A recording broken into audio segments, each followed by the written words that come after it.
Yeah, buddies. That's a little bit of Jimi Hendrix. Hey, Joey Jojo, where you going with that gun in your hand? Now, Gail, I'm going to ask you right off the bat. Guess who picked the song, Hey, Joe? Joe, who has a tendency. Here's the two things he gave us an opportunity for. Hey, Joe, or Run, Joey, Run. Yeah, I like both of those. Or Joey by Bob Dylan. You love that you're a Joe. Joey. I hate having you in that room. Yesterday was such a great, positive day. What happened? What? I'm here. I'm back. No, you're not back. Corporate Chris was here yesterday. This is Hoodie Chris, which he bought. Where did you buy that at? Old Navy. Okay, he went to Old Navy. Okay. Good deals. Because he loves the commercials. Now, everyone's, 2 days ago saying, oh, Chris, new hoodie. You will see that hoodie until the snow falls. It's part of the fall line for me. And winter, because your winter line is just putting a heavier coat over your fall line. Yeah.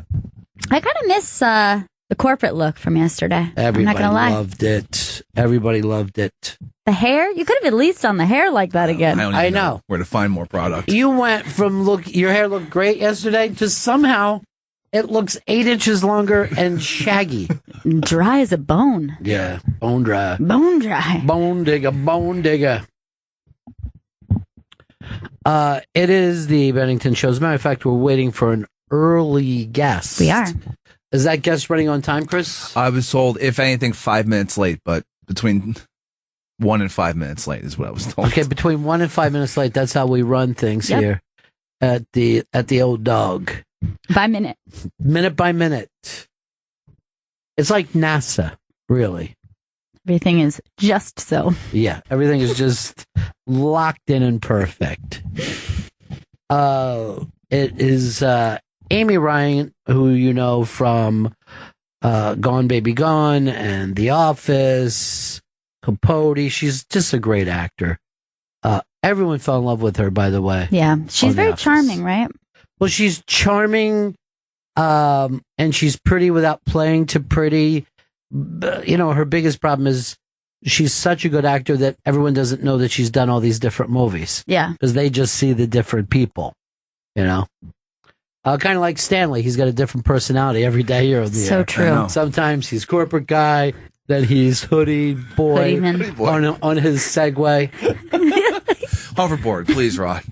Well, I was watching last night, and Pete Davidson came out on his and called it a Segway. And by the way, wrote it very well. Not as good as that boy band that Gail's crazy about now. Yeah, I don't know who was angrier about the boy band on hoverboards, you or Chris, but you were both furious. It's up on the iBang for the last couple of days. But why did this create so much anger? I think it's that it's just like the epitome of like douche culture. It's like between the song, the dress, you know, that like long black t-shirt thing where like boys are now doing this like weird length of shirt. Yeah, they're very Frankie Goes to Hollywood. And then the leather hat, the leather baseball cap. Right. Giant watch. Gold chain. And why are his knees showing? What is that all about? And why not his nephews? It's derelict. Yeah, it is. Derelict. Derelict.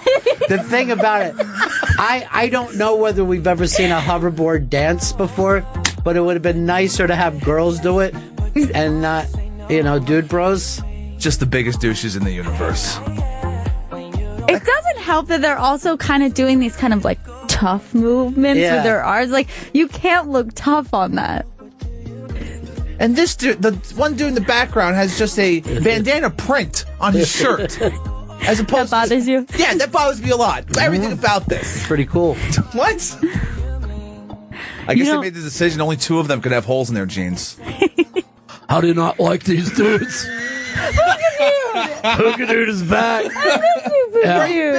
Well, I heard you bring up the, douche culture, and I'm rocking the pukas. Swords become a red flag for people these days.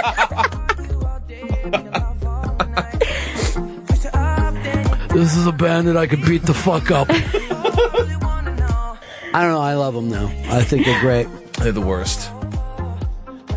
Wish they just all run into each other. Where's this warehouse they're doing So this in? large. This is an airplane hangar for Yeah.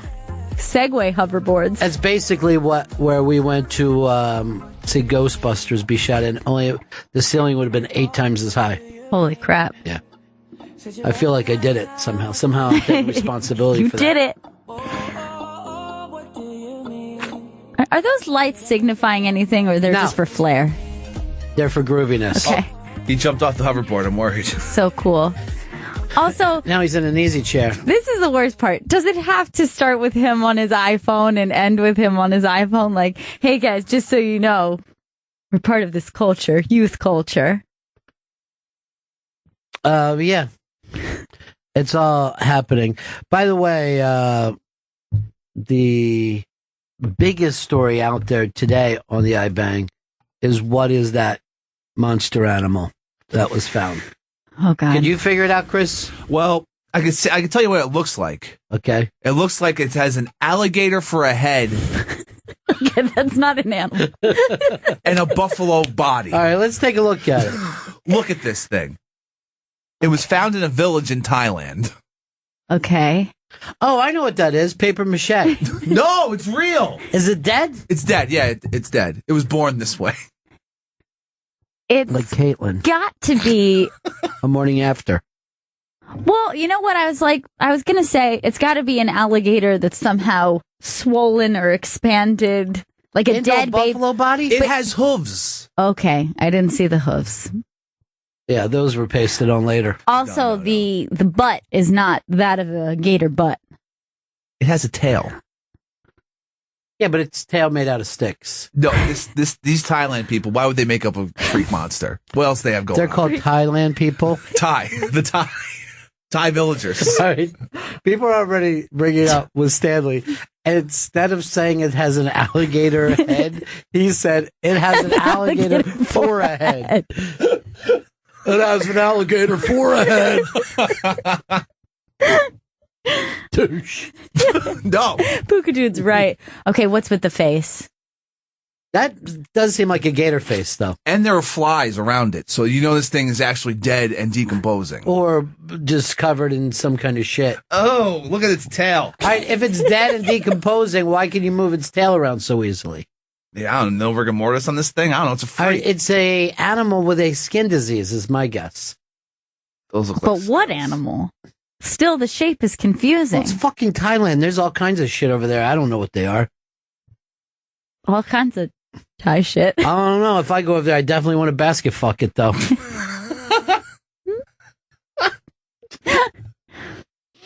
Oh, God. The hoof. It's not good. Not sure if it was ever alive. It may have came out this way, dead. Then from what large animal if that's a don't- stillborn? They don't know yet. They, The Thai people. the Thai people, as you call them, I'm not trusting anything they have to say. Okay, That I have a thing theory. is very warm, Chris. It's not. If it's been dead for seconds. I mean, I like that they put his head on a pillow like it needed fucking to be comfortable. The way that Taiwanese are like Mexican Asians is very strange too.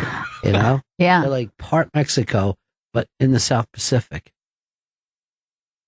I have a theory now, what it Okay, is. good. I think that it was a baby cow set on fire and thrown in the water and it got all bloated and weird. Because now I'm looking at the face. It's a bit cow face like. And Isn't then he doing radio in Florida? cow face. It's big down there. And it's got a cow-like tail. We're gonna have to come back to it because Amy Ryan's here, and I don't want to discuss. Don't show her. that to her, please. What's her big movie that's out now? It's Bridge of Spies, and it's in theaters everywhere. Friday, October 16th. Let's bring in the very lovely, and this is exciting for us to meet her, Amy Ryan. The type of music that runs anytime Amy Ryan enters any room anyway. Just So an orchestra ominous. playing as she comes through. How are you doing today? I'm okay. Yeah. Tangled up here in the wires, but no, I'm good. Thanks. Yeah. You know what? New York's own. New York's own? That's true, yeah. New York's own. Yeah. Yeah. New York's favorite. I'm going to call you New York's favorite. No, he should have set you up there, but you don't have to wear them. And then there's also. I looked over and see you guys. I was like, oh yeah. Well, she's wearing a hat. It doesn't work with the hat. I got tendinitis from those things anyway over the years. Oh, really? Yeah, I worked in radio and went to too many rock shows, and sooner or later you just can't hear anymore. Gail and I were talking about this. The thing about Amy Ryan is, in so many movies where we don't find out it's even Amy Ryan until the end of the movie, because you disappear. You disappear. thank you. I feel like that's the best compliment to get. Well, I remember when I was a kid, and my brother tried to explain to me that Dustin Hoffman was in these different. He said, no, the guy from Papillon is also in Midnight Cowboy and The Graduate. I'm like, you're out of your mind, dude. That can't happen. Because I only knew what movie stars were when I was a kid. So I really didn't even understand the concept of acting. Like, I just thought you were Clint Eastwood or John Wayne or something, and off you went. Particularly actors who do both comedy and drama. I think that always is mind-blowing. Yeah. Like, if you set your mind on one idea, it's one thing, but you dabble in both. I dabble in both. I feel like comedy is, it's tragedy for me. It's painful. It's hard. It's true what they say. Comedy is hard. Dying is easy. Comedy is hard. But I think I always did better with comedy, something like The Office, because it was character written as opposed to joke written, so, then I was like, okay, I can understand that person. But you did something really, I think, difficult to pull off there when you played nerdy sexy. It's almost, I don't know if that category existed before. Why, thank you. Yeah. I think it did. It did a lot for uncomfortable girls when they're like, "Hey, there is a spot for me." I like to. Yeah, there's a lid for every pot. That's what you find out. If those two characters can make a successful relationship, there's hope for us all. Well, another person that, and I remember the first time we saw Philip Seymour Hoffman, we thought that he was the wacky guy in Twister. We honestly thought that was him. If someone were to told us, because we kept doing lines from that movie as if we were making fun of this weird kid, right? But if someone would have told us he would have become one of the greatest actors. Capote, yeah. Which you also disappeared in Capote, which I'm not even sure that I knew that was you until the credits. One of my best friends from 6th grade, he was watching the movie at home, and he called me. He's like, I watched this movie. You're not in it. I said, I am in it. He's like, no, you're not. I was like, okay, rewind. Yeah. I said, you're at the door? Yeah. Because I got to call you back. Okay, yeah. That's been the fun for me, even like since I'm a kid playing around, is how can I hide away? How can I be other people? It's so much fun. Right. To take someone else's story out for a ride and then hand it back at the end of the day. They're not really your problems or your, trials and tribulations. It's an amazing kind of voyeuristic world to play around in. And you can jump into that and actually feel what it was like to have lived somewhat. That life. Yeah. It's really only up to me to say that. Yeah, that's right. Yeah, that's right. That's how it was. Unless there's like some story, I'm like, no. Unless you're doing some biopic, and then of course, you can hold up a mirror to be like, no, that's not how. Well, the biopic thing, it's always distressing, I think, because that person isn't kind of there to defend themselves, Right. Like I would hate to hear with like people I grew up with, what stories they had that I was in it, because I'd be like, no. I know. It didn't happen like that. It didn't And then there's this responsibility of entertaining and telling the truth, both, which happens also with a movie that's historical, like Bridge of Spies. Yeah, as well. That's the point. Like Tom Hanks made this point the other day. He said, when you portray someone who existed, you say, look, I'm going to play you. I'm not going to sound like you. I'm not going to look like you. And I may even say things and do things that you never did. but it's going to be your life story. Right. And we're going to do it, and we're going to condense it into 2 hours.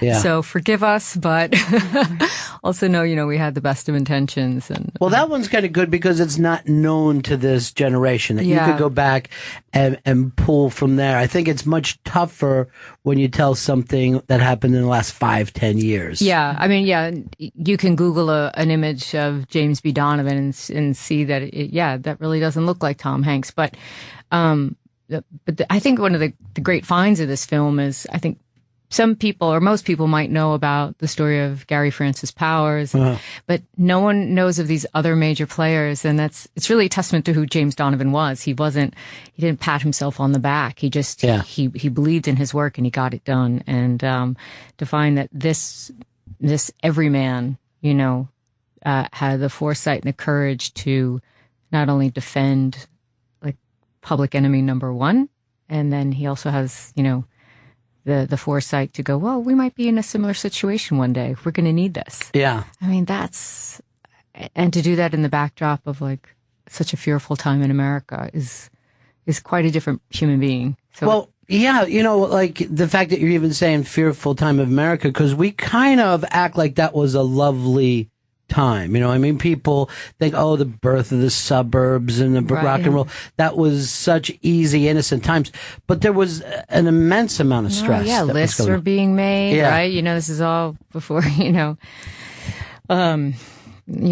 communists, the Red Hunt. And so, and now I guess we're somewhat in there now with spying is still going on for, obviously. Yeah, absolutely. In greater ways. But, yeah. And there's a weird other kind of list being done now that if you say anything wrong at any point, everything can come at you. Yeah. Because everything's Googleable. Googleable? Yeah. Googleable. I think, yeah. And if something gets done on Twitter, suddenly the rest of the world feels like, oh my God, we got to come together and crush this. And you're just like, after a while, you're like, this is a daily witch hunt. And it doesn't feel like things go away anymore as well. Well, no, there's they don't. there's always a way to find. Or you pay people, aren't there firms that'll like bury your searches? Right. Like, I said something stupid. Don't worry. We'll put that at the bottom of the pages. But that is, none of us, I guess, over the last 20 years have figured out that we left this footprint. You know what I mean? That you're going to be able to go back now to when people were at 8th grade and see what their first porn they looked at. You're like, I thought that was a private moment. I'm so glad this wasn't my generation. Yeah.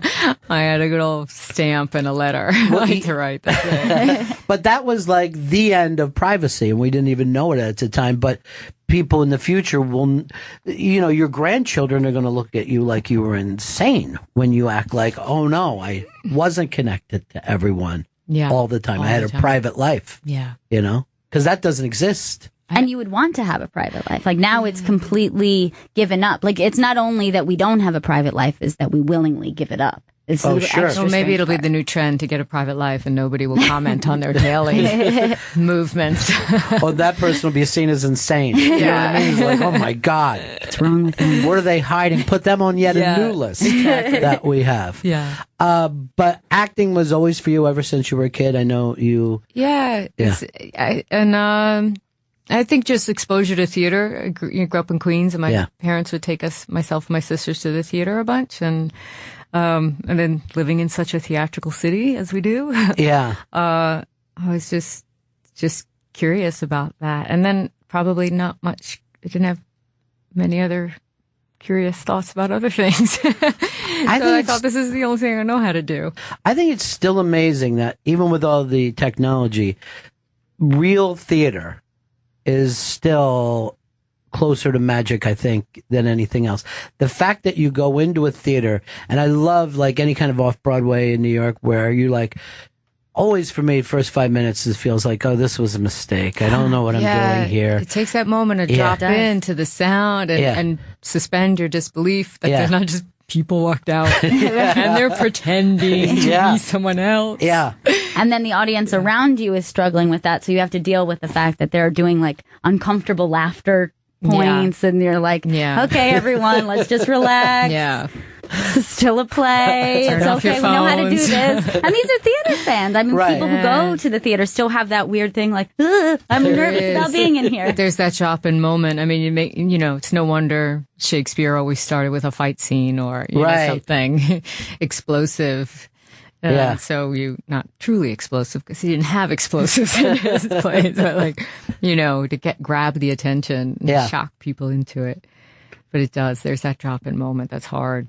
But when it happens, you know what I mean? The second it happens, I think it's closer to real emotion than anything else that we've been able to figure out. I mean, you can really, in the audience, be rocked on some of those nights. Yeah. I think of the intimacy of sitting with strangers and like when I'm an audience member is, it's profound. The same way like going to a ballpark with 20,000 people. Right. Like that feels so good to scream with that many people when your team scores, and the same to sit, with strangers in the dark and follow the same story and cry at the same time. Yeah, be connected in a way that I don't even think we completely understand, No. And I think that's what also has cut us off a lot. Why it's tough if you want to watch a movie on a phone or whatever, you're not connected to that experience anymore. Yeah, but like you said, how there maybe there will be a backlash of that. I think that there has to be a point where people find that again because there's an undeniable buzz there. And the longer you stay away from things, live performance and things like that, you return to it and you're like, oh my God, I forgot how electric this can be. I think one problem though is because unfortunately it's gotten so expensive in New York to just go to, even off Broadway has gotten really expensive or seeing concerts and such. People are saying they're happy enough with downloading something for 99 cents. But, and if the theater artists can maintain just good stuff, then you'll want to spend your money on it, It's not so forgiving when you've shelled out $200 and it's very, that blows. Yeah. I want my money back. But yeah, when you make that purchase, you're like, are you sure? You sure? So now it becomes like a vacation package. Like, do we really want to go there? Yeah, but it's worth it. Yeah. You will find a trip worth it. I wonder if there'll just be some other, smaller town that just starts to support theater in a way that, maybe New York can't anymore. I think they are. I mean, across the country, Yeah. there's numerous examples of people who do theater and do it well and do it in an affordable way. But I also think like New York, maybe it'll still happen in New York. It might just not happen in the expected venues as much because, out of necessity, there will be that young theater company out of school, as a lot of groups do. They start their own and it's in the basement somewhere and they're putting on great stuff. Which could really be cool. Which can really be the funnest experience. Particularly, hopefully they'll tweet about it. We know where to find them. Yeah, we know where to find them. But you'll go to some place that was a store during the daytime, and then at night there's a play going on. That's always really fun. Yeah. To have.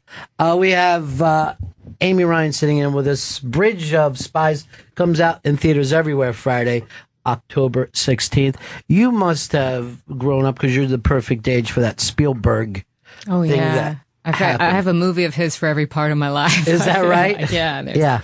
There's the Jaws when I got disqualified from the swim meet because I held on to the side of the pool because I swear there was a shark in the water, Yeah, I mean, on and on. I mean, I think even, if you go to like Close Encounters, it's a gigantic film. Of course, E.T. people remember forever.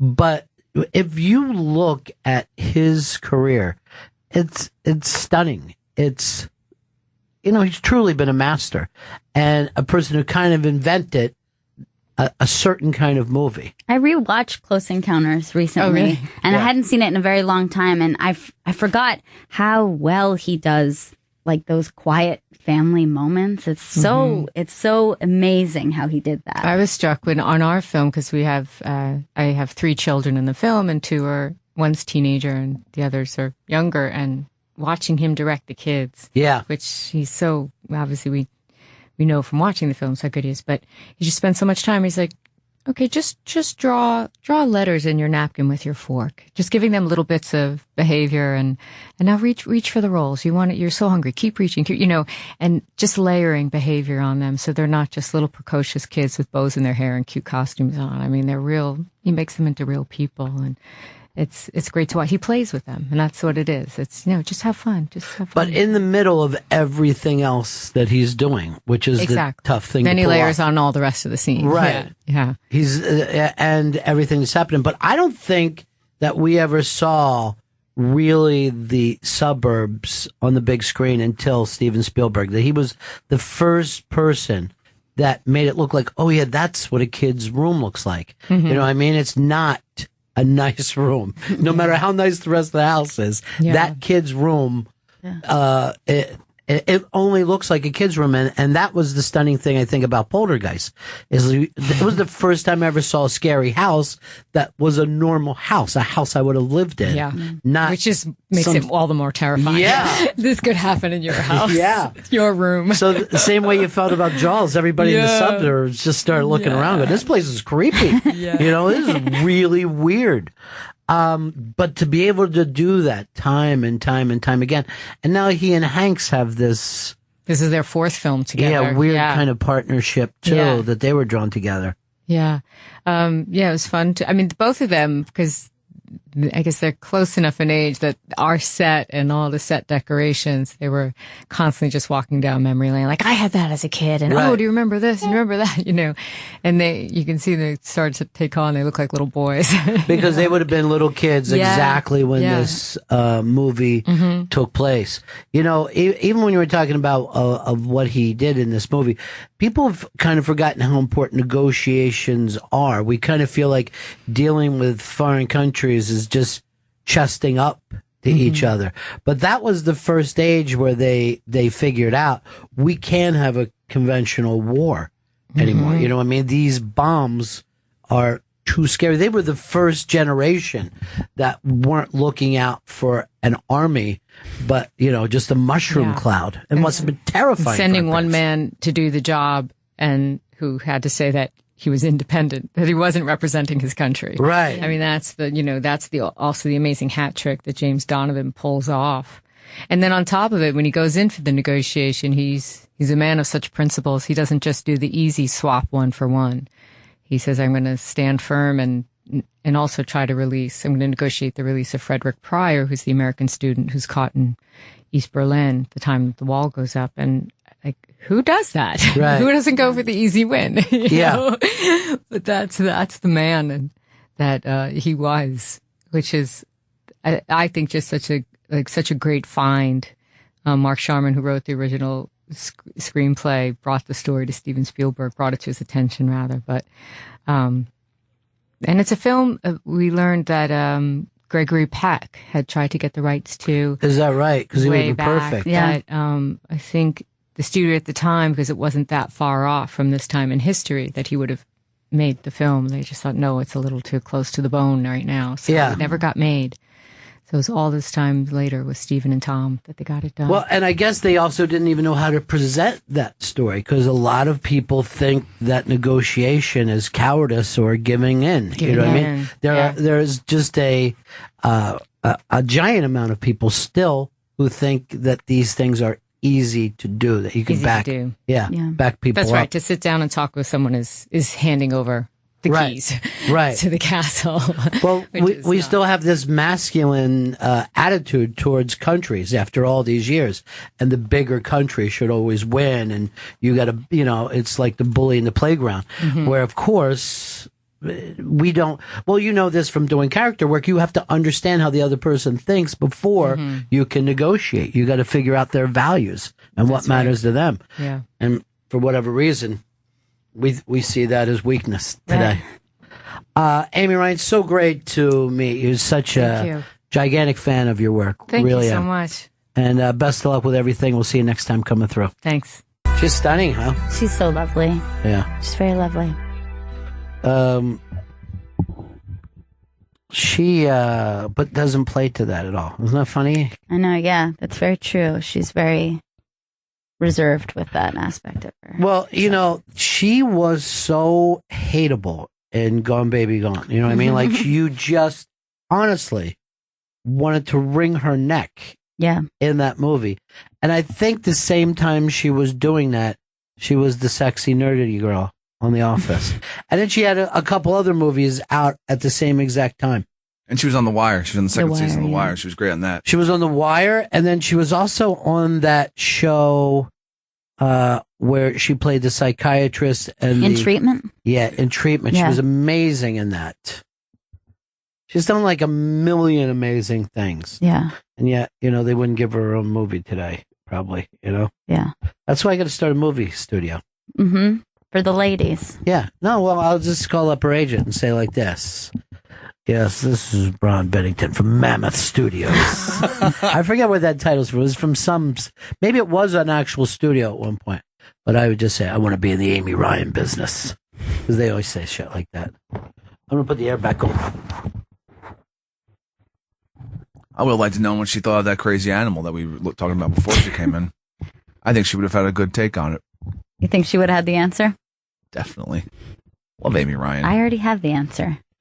Maybe it's, why didn't you tell her in between Tic Tac chomps or whatever you were doing over there? I was going to cough, so the cap on this water was weird. Now, did you notice how long he undid the cap for? I didn't notice that. And finally, then there was it was really long, and then these tiny little slurps. I mean, he did it. Shiv just coughs. He did it in little sips, but pick up the water to show her how much water that you slightly sip. But look how, but show the whole bottle. That's how much went out in these tiny sips. About 16 fluid ounces. It's almost like when your dad would take you to work or something, and then you say, just turn around and look at you like, dude, seriously, you've let down our entire family. Oh, God. You kidding me right now? This is the way you're going to act? I will not. If I lose that job, we don't have any food. Oh, God. That's why I do. No more water. That's why I do what we do. So you can have food and toys and a bed. Just get more food from the store. We're going to be sleeping outside if I don't get this deal. The lovely Amy Ryan. By the way, we talked to, and I want to call him Spinner, but he's kind of the fashion guy for our show, but he's Cashmere. And he sent him in here very quickly because he was excited about Chris's suit yesterday. Oh. Yeah, he was very excited about it. But then, completely, let down with him today. Now, Cashmere is dressed casual, but it's got a style about it today. What are you wearing, Cashmere? I'm wearing stretchy ripped jeans, What? blue polka dot shirts, and a sheerish red button down unbuttoned. Don't forget those Toms. Oh yeah, and Toms. Get one, get one. But here's the deal. Why does he look good? He looks dressed like great. that? Where Chris look like he took a hamper nap. This guy's nice hoodie from Old Navy. Now, yesterday, we sent all the kids out to do a Periscope. First off was Chris Stanley. Councilman Chris Stanley. Councilman Chris Stanley. It cost me quite a bit of cigarettes, but it was a hit. Yeah. Huge. And huge. After that, Vito went out. He went in a different direction.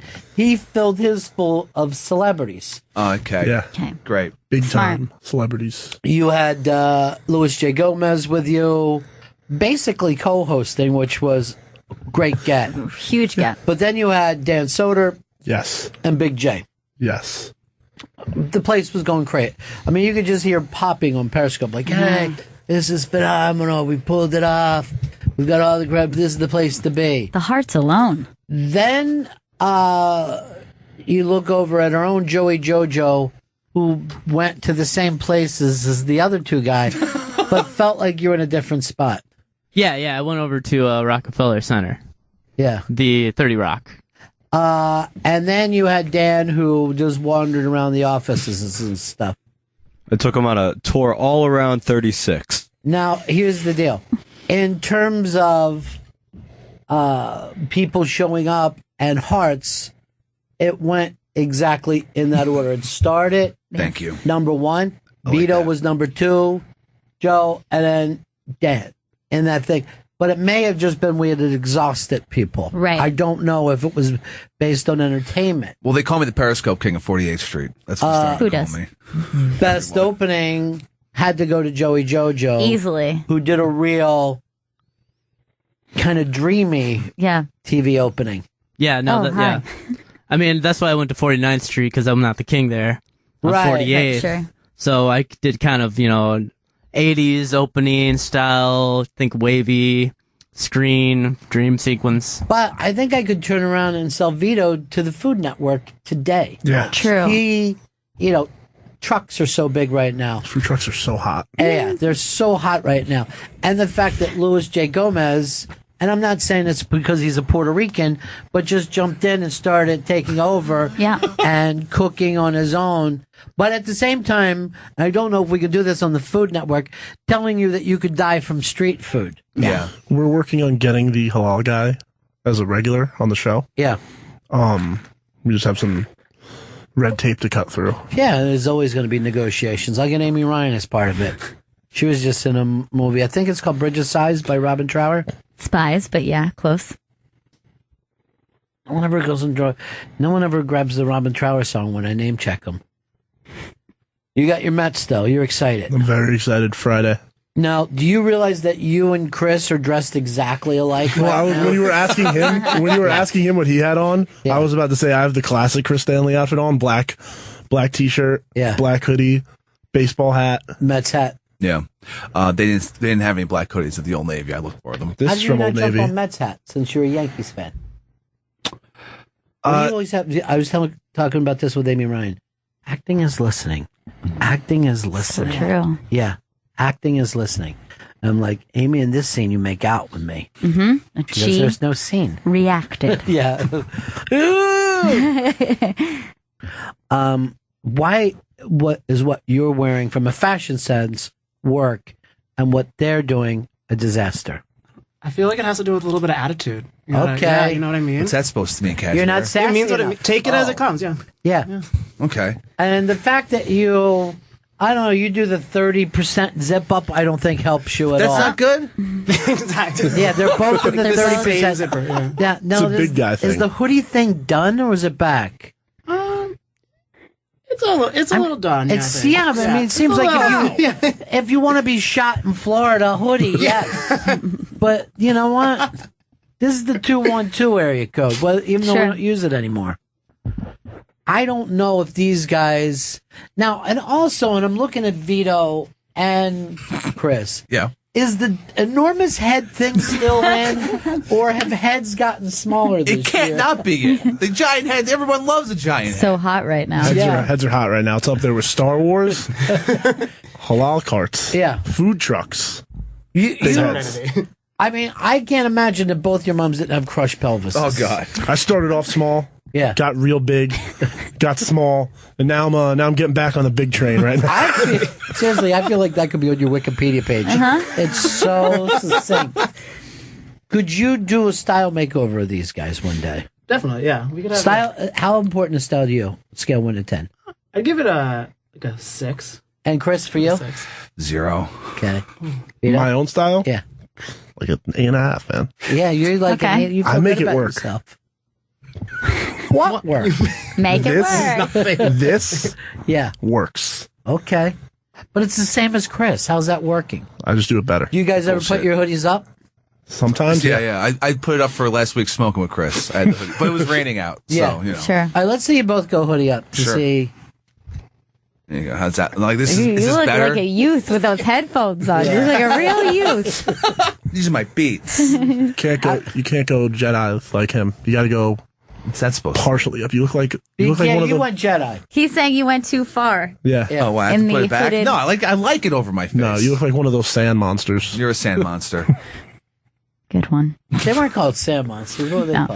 called? Sand people? Sand people. Sand people. They're Yeah. people. It's more politically correct. Yeah. Oh, yeah. You say monster nowadays. That means that Uh-uh. thing up there. The alligator as a head, as Chris put it. He's got an alligator for a head. What a freak, huh?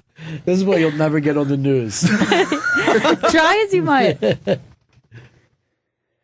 Oof. I don't know. I don't like that style at all. A hoodie might help them. That could, yeah. The Thai villagers have like really old like American T-shirts, which I always like. All right, now Why? Too hot now. I want you because this was a separate Halloween. It's up on Twitter when Vito dressed like Chris Stanley for Halloween. Okay. He came to the Halloween party as his coworker Chris Stanley. Like that? And Wow. That's good. That's really good. what's amazing is how little Chris's style has changed since then. Consistent, Ron. Yeah. Nice and consistent. Unless No, there's court. yesterday was consistent. You were classic yesterday. I got big plans for this Halloween. Do you really? Yeah. What are you dressing as? I think I'm going to be corporate Chris Stanley Oh, for Halloween this year. Great. I Congratulations. definitely want to see you come as a sellout. Fucking sellout. What happened to you in the corporate world? You just couldn't fit in? No, no one wants me in the corporate world. I'm a fucking animal. I'm like that Thai monster is pretty much what it is. Now it's Time Monster. It actually has a name after all this time. What else is big on the iBank today? I like to see what the kids are paying attention to, seeing what they are rocking with. The cotton candy hot dog, because everybody sent us hot dogs from all over. Yeah. To me, this is disgusting, though. I don't like the sound of what you just said. Cotton candy hot dog. What about the shambong? You into that at all? Yes, you know that problem that happens when you want to crush champagne. Yeah. But it's so bubbly. This is a vessel that allows you to do so without pain or discomfort. And they call it the shambong. It's a shambong because it is actually, I think the actual vessel that they used was for smoking. And then they realized that it made it very easy to crush a whole bottle of champagne. I'm into that. Well, people don't realize this. Champagne, to me, is a gas high. It's not even like you're drinking alcohol. Right. It's like you're huffing gas. Yeah, but that makes a case for sipping them. Like, then you would want to continue to go back you for get the your bubbles. nose in it. Yeah. And take a hit off that. It's a great drunk. It's like an old school ether high. I think you're leading to headaches with champagne drinking. You can, yeah. Now, do we have a video of how the shambong works? No. I think that's kind of weird. They had an animation, but they did not have a video of it, and I found that to be very suspicious. Because I think that they know it's not. It looks like a big crack pipe. It does look like a crack pipe / champagne flute. You can have it all. I hate the way that all you guys know what a crack pipe looks like. I didn't think either one of you fucking dumpster divers would be sucking on the glass stick. Now, I don't think it works either. I really don't. Because I don't think you can just take in that much champagne. I think what they're saying is if you're putting the tube down far enough, you're passing the nasal issue, and you're able to just shoot it down your throat. You're still going to have gas. You're just going to be burping. It's just going to be in the stomach, yeah. Who's drinking that much champagne? Everybody. I could chug a whole bottle of champagne. Still. Yeah. No, I'm not a baller at all. No shit. You're not a baller at all. Chris is obviously for a special occasion. Not everyday use. Yeah, let's suppose that the Yankees finish in second place. No. Everybody shambongs it. Yeah. This is what CC had. I predict CC will get out of rehab and come back for the pennant. I think he'll get out of that Connecticut rehab. That would be the worst prediction everyone could have for another person, because they say he was really bad. Yeah, I was reading today that he went on basically like a week-long binge after his last by start. himself, though. Yeah. Not with anyone else. Just sitting in a hotel room getting hammered. And people are like, why doesn't he play? Like he's dying. That's why he's not playing. You fucking piece of shit, sports fan. I feel like the worst thing that could happen you coming out of rehab would be blowing a playoff game. Oh, man, that's a good point. No way he blows a playoff game. Suddenly like he blew now, the whole season? This is the only time that people are like, every pitch matters. During the season, somebody can give up a fucking home run. They're like, you know what? We got 190 games left. Don't worry about it. But you get to the playoffs, and it's always this way. The season is a marathon, and then there's these short 25 fucking feet races afterwards. You're like, what? It's a whole different sport. What do you got left? Bring it. I just realized, Kashmir, you don't follow sports at all. I immediately was just trying to pay attention a little bit. I remember the only Yankee thing I remember is Aaron Boone, and that's literally it. Because I was at that game, and I don't know what kind of game it was for. But the fact that you just name checked I just made him cry. It makes you one of the guys. Yeah, He's one of the guys. I'll wear a hoodie tomorrow. Yeah. It's a major dude. This is big on the iBang. I don't know how you feel about it, but it's the walk, the poster for the walk, right? Okay. Has him walking over the Twin Towers. And if you take a look at the poster of this thing that actually happened, if you're looking down, you can see that that's not the south part of Manhattan at all. Holy shit. They have moved the towers to our neighborhood, Midtown. So the buildings have changed to a Midtown look. Why?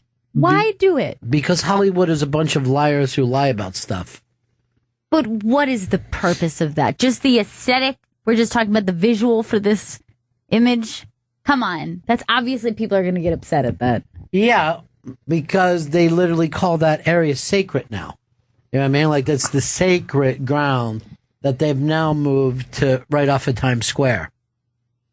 It's ridiculous. I always think it's funny when it says, like, was this feat not amazing enough? That, like, anytime that you have to add stuff like that to it. See the documentary. The documentary is amazing. It's ridiculous, yeah. But they've turned this into some kind of, you got to see it on IMAX. You're going to feel like you're falling. They said people were like vomiting while they were watching the movie. I don't want to do that. I did that when I watch any Bruckheimer film. I'll vomit. I've been waiting for a movie like that ever since I heard about that first movie with the train that ever got shown. Oh, yeah. where Then they everybody thought ran an out the way. actual train was I've been coming waiting at for them. something like that. This is how fucking stupid cowboys were. They can see a fucking movie. They scream, "It's a train!" a black and white saloon. a black and white train, and they were like, "This is real life." I don't know what I'm gonna do.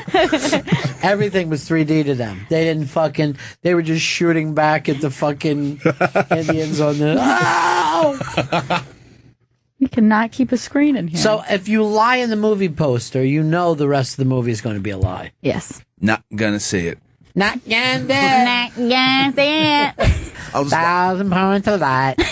I'm just gonna watch the doc again. The real guys. How could anyone beat the real guy? The real Frenchman that went across the towers. I think isn't the guy from 500 Days of Summer in this? Yeah, Looper. So, Looper's yeah, I got no problem with him. I mean, that fucking dude brings it. Oh, yeah. JGL. Yeah, I mean, he wasn't paying attention. She wasn't in love with him. It's his fault, not Zoe's. Luckily, he met someone named Autumn, which was just perfect. That made me just stand up and start applauding. Makes so much sense. I just picked up my TV and threw it out the window. I was so happy. I saw it at the theater, and I yelled out, "New season! New season for love!" Right, everyone? So I hope that happens. I hope in the last scene of this, he meets someone named Autumn. Or he meets someone called New World Trade Center. Your name's Freedom Town.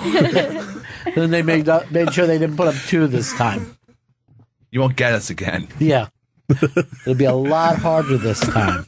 A lot harder to find us. Look who's on here with us today. It's Mafia Life Chris. Chris, how are you, buddy? Been a long time. What's up, buddy? How are you? I'm good, thank you. I think I might have topped the Periscope of the day or the week.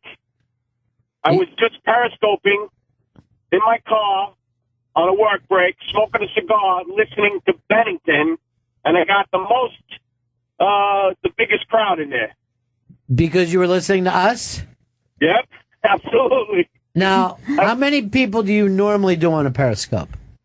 I mean, maybe 24, 25. And then at the end, when I look back, maybe a total of, 40, 50 people, checked it out. Okay.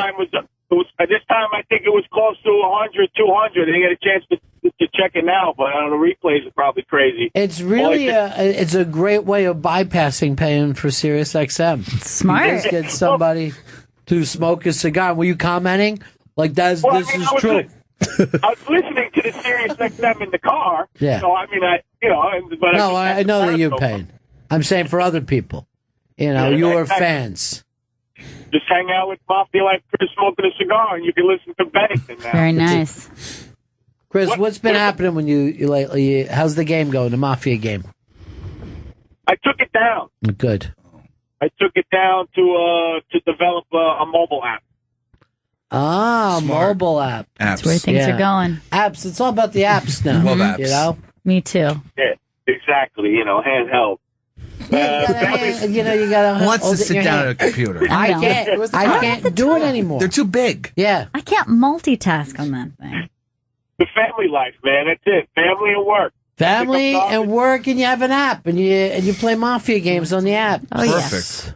There's cigars. Now, And Bennington. now, here's the thing that people don't know about Chris. He not only runs a Mafia game, but I believe he's in the Mafia and into a lot of illegal stuff. Yeah. Yeah. Crystal Good meth, got that glass. Prostitution. Yeah, Pimping. prostitution. Hired killings. Okay. Yeah. I heard about an illegal gambling ring. I don't know if it's true. Yeah, but you know what? To me, what's so illegal about gambling? I don't Right? know. I agree, but Especially with DraftKings and FanDuel. Yeah. So what's wrong with a floating crap game? Out on a pool somewhere, you just put it on a nice float. No one just floats around and does it. sounds Those are relaxing. just rumors. Those are just rumors. Oh I mean, yeah, the those are closest- rumors, but those are rumors you want about you. Mm-hmm. Yeah, and the closest I come, I mean, I am in waste management. Oh boy. There you go. Okay. Great cover. Get rid of a body for everybody. Easy. Oh boy.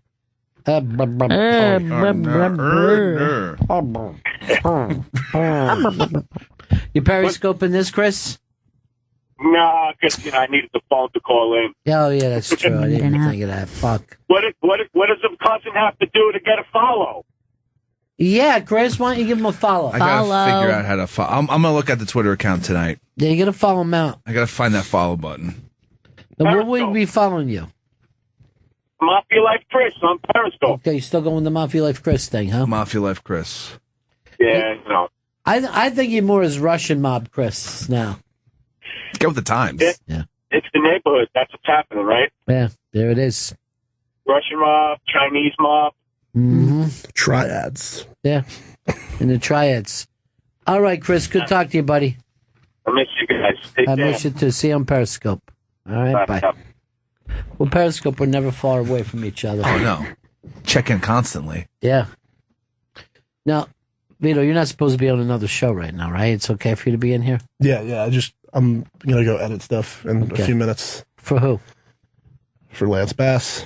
Sweet. Nice. Some music Sweet. clips. Very cool. Yeah. What station's Lance Bass on? Andy Radio. Oh, he moved over. Yeah. I don't know if it's there yet.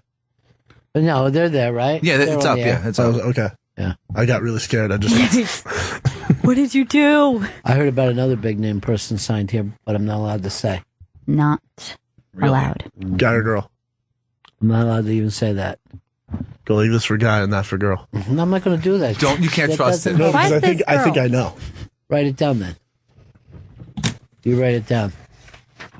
If Vito's already that fucking tied in where Chris isn't, That will I not will be a shock. Freak out. no, nothing's a shock. Chris just told me 2 days ago Anthony's not with the company anymore. Yeah, pass it over. No. She's already on the That's air. a thing? That's, Oh, okay. that's I already didn't know. She's already on the air. I didn't know. But Lance Bass used to be on the Q. Out right? Q. Out Q. I don't know why you just keep calling him the Q. Fair. I think that's enough. Oh, yeah. Hip. Well, we were talking the other day. Coming out means nothing these days. No, yeah, it's yeah. You gotta go Boring. trans. You gotta go I know. I was looking at trans. procedure. It's too expensive for now. Yeah, maybe by December I can make a special. Why you think you could be trans? No, but I mean, like, if there could be like if I could have like a Caitlyn Jenner show, I could do that. Sure. Sure, Yeah. yeah. I could be her buddy. But she didn't have the operation done. She ain't She's still gonna have it sporting either. dick. She's Really? got it. Yeah. She likes it. She's got it. Yeah. She confuses me. Yeah, I don't really. She's like, I'm a woman who likes to stand up and piss. She confuses shows herself. you can have it all. Yeah. And she's a woman who likes to date other women with a dick. Yeah. So she goes, I guess that makes me a lesbian. Like, what? No, what is it? Okay. Makes you the same as you were before, Bruce Jenner. The This is other the longer women, wig. Yeah. the other women have dicks. Not, What do you mean other women? No, You would know if he stops wearing hoodies. Yeah, he'll find out. Is he dating other transgenders? No, I don't know if he is or not. Because that would be exciting. Because there is a transgender that he liked. Yeah. Oh, really? Or she liked. I'm very bad at the gender thing of Yes. saying it. I'll be glad when we get rid of that and we just call everybody V. Yeah. Yeah. But so are you a Caitlyn Jenner fan at all? Not really. No. Me neither. Yeah. Even on her show, when she came to Pride Week, she was like, I just want to be in the VIP area. I don't want to be around that. You know? Oh, God. Yeah. The plebes. And she kept saying stuff like, you people. Oh, God. And they're like, you're one of us now. She's like, oh, yeah. Yeah, you're right. Yeah. So Us, I mean, I kind gotcha. And she said stuff like, Harvey Milk was really important. And I knew Sean for years. We both lived in Malibu together. Oh, my God. There's no one more superficial than Caitlyn Jenner. There can't be. And yet, the fact that the way she only thought about herself and Bruce only thought about himself, there's a nice consistency to life there. Because Bruce Jenner is what you would have called a doucheboat. You know what I mean? Sure. Like, he was a self-centered dude who, you know, kept leaving kids behind and stuff like that, then became a self-centered woman. Yeah, no Who different. leaves kids behind? A trail of children. Just a trail of, do you love? Yeah, I love. It's nothing to do with that. Whenever he's in the room with any of them, it's just like there's no connection whatsoever. I watched those first couple of episodes, and anytime she was interacting with her kids, I was just like, it's like strangers. It's like, it's not even like tense where you would say, oh, you could see that they have some unresolved stuff. Right. It was just like, they don't know each other very well. And it just seems awkward in here. Yeah, like the kids would be saying, you know, I never had a chance for you to really see her and go like this. Oh, I got more followers than Barack Obama in one day. In one day, I beat his So day good. thing. You know, one of the daughters got a bunny and named it Bruce. That's just mean. Isn't that? I don't know if that's like an insult. And or one not. of Is his that- sons is dating a girl named Caitlyn. So No, but that was before. Do you think that when they're boning, he's like, Caitlyn, Yeah. ride me, Caitlyn. But if she's There Caitlyn goes with a handsome K. Johnny Tubestick right there. There you go. If you want to talk about doucheboat, that's the one always right. Hey, number one. They all love handsome Johnny Tubesteak. And he calls himself that. He goes, It's nice to weird. meet you, I'm handsome Johnny Tubesteak. I'm the tube steak. And yet ladies love him. That's how he introduced himself to me. Yeah. He goes, I don't believe you're on the list yet, handsome Johnny. What? Are you interested? But it's the fact that you run in with gossip, Vito, surprises me about you. I know. You know? Who knew? I mean, we were talking about it on one level, and then you bring the families in. I didn't know that you were such a gossip girl. You get involved in everything like that. I like to stay in the haps. Okay, I don't even know what that means. See, That's is so that weird. a good thing, I Chris? think When you it's. stay in the house, I'm not sure. It's some weird slang. I've never so you heard don't of. even get it. Chris yeah, knows. you're in. You're with it. You're plugged in. All right, so then Happening. then I also want to stay in the house. Yeah, then. you want to be You're in in the you're in the circle. Okay, keep me in the house. You're in the circle. I am? Okay, good. Okay, great. Chris is there. Is he? Like there. Oh, outside the circle. Oh, great. Thanks for nothing, Vito. Oh, snap. Well, look, if I get gossip, Chris, once it's 2 weeks old, I'll give it to you. Thank you. Once take it's it. already a known fact. I'll tell you, there's a lot of gossip in these halls. I'm not saying what or about who, but I know that Jenny just had a couple big meetings out on the West Coast. Whoa. Yeah. She didn't fly all her way out there just to do one question. Oh, no, of course not. No. She's got a plan. She's a mover. She's a shaker.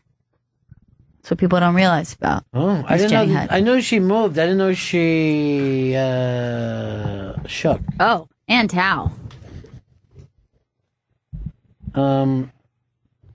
Someone wrote this. Carla Finch put this up as young Kashmir, and I think it's a pretty dead-on picture. Wow, Whoa. that's almost what I'm wearing today. Yeah. Yeah, you're Good looks, dri- Carla. great. Yeah. yeah. That kid's very, very together. Just a little kid. You can see it on Twitter. Did you have style when you were a little kid? Yeah. Did you know even when you were a kid? Yeah, I had a vibe. Yeah. No. Yeah. How about you, Chris? Did you know when you were a kid? No. You were just telling. No. Old Navy wasn't around then. He's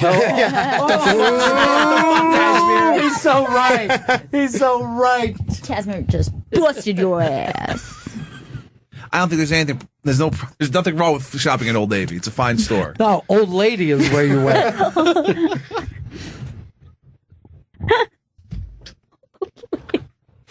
Like a young cat. I fucking love that picture. So cool.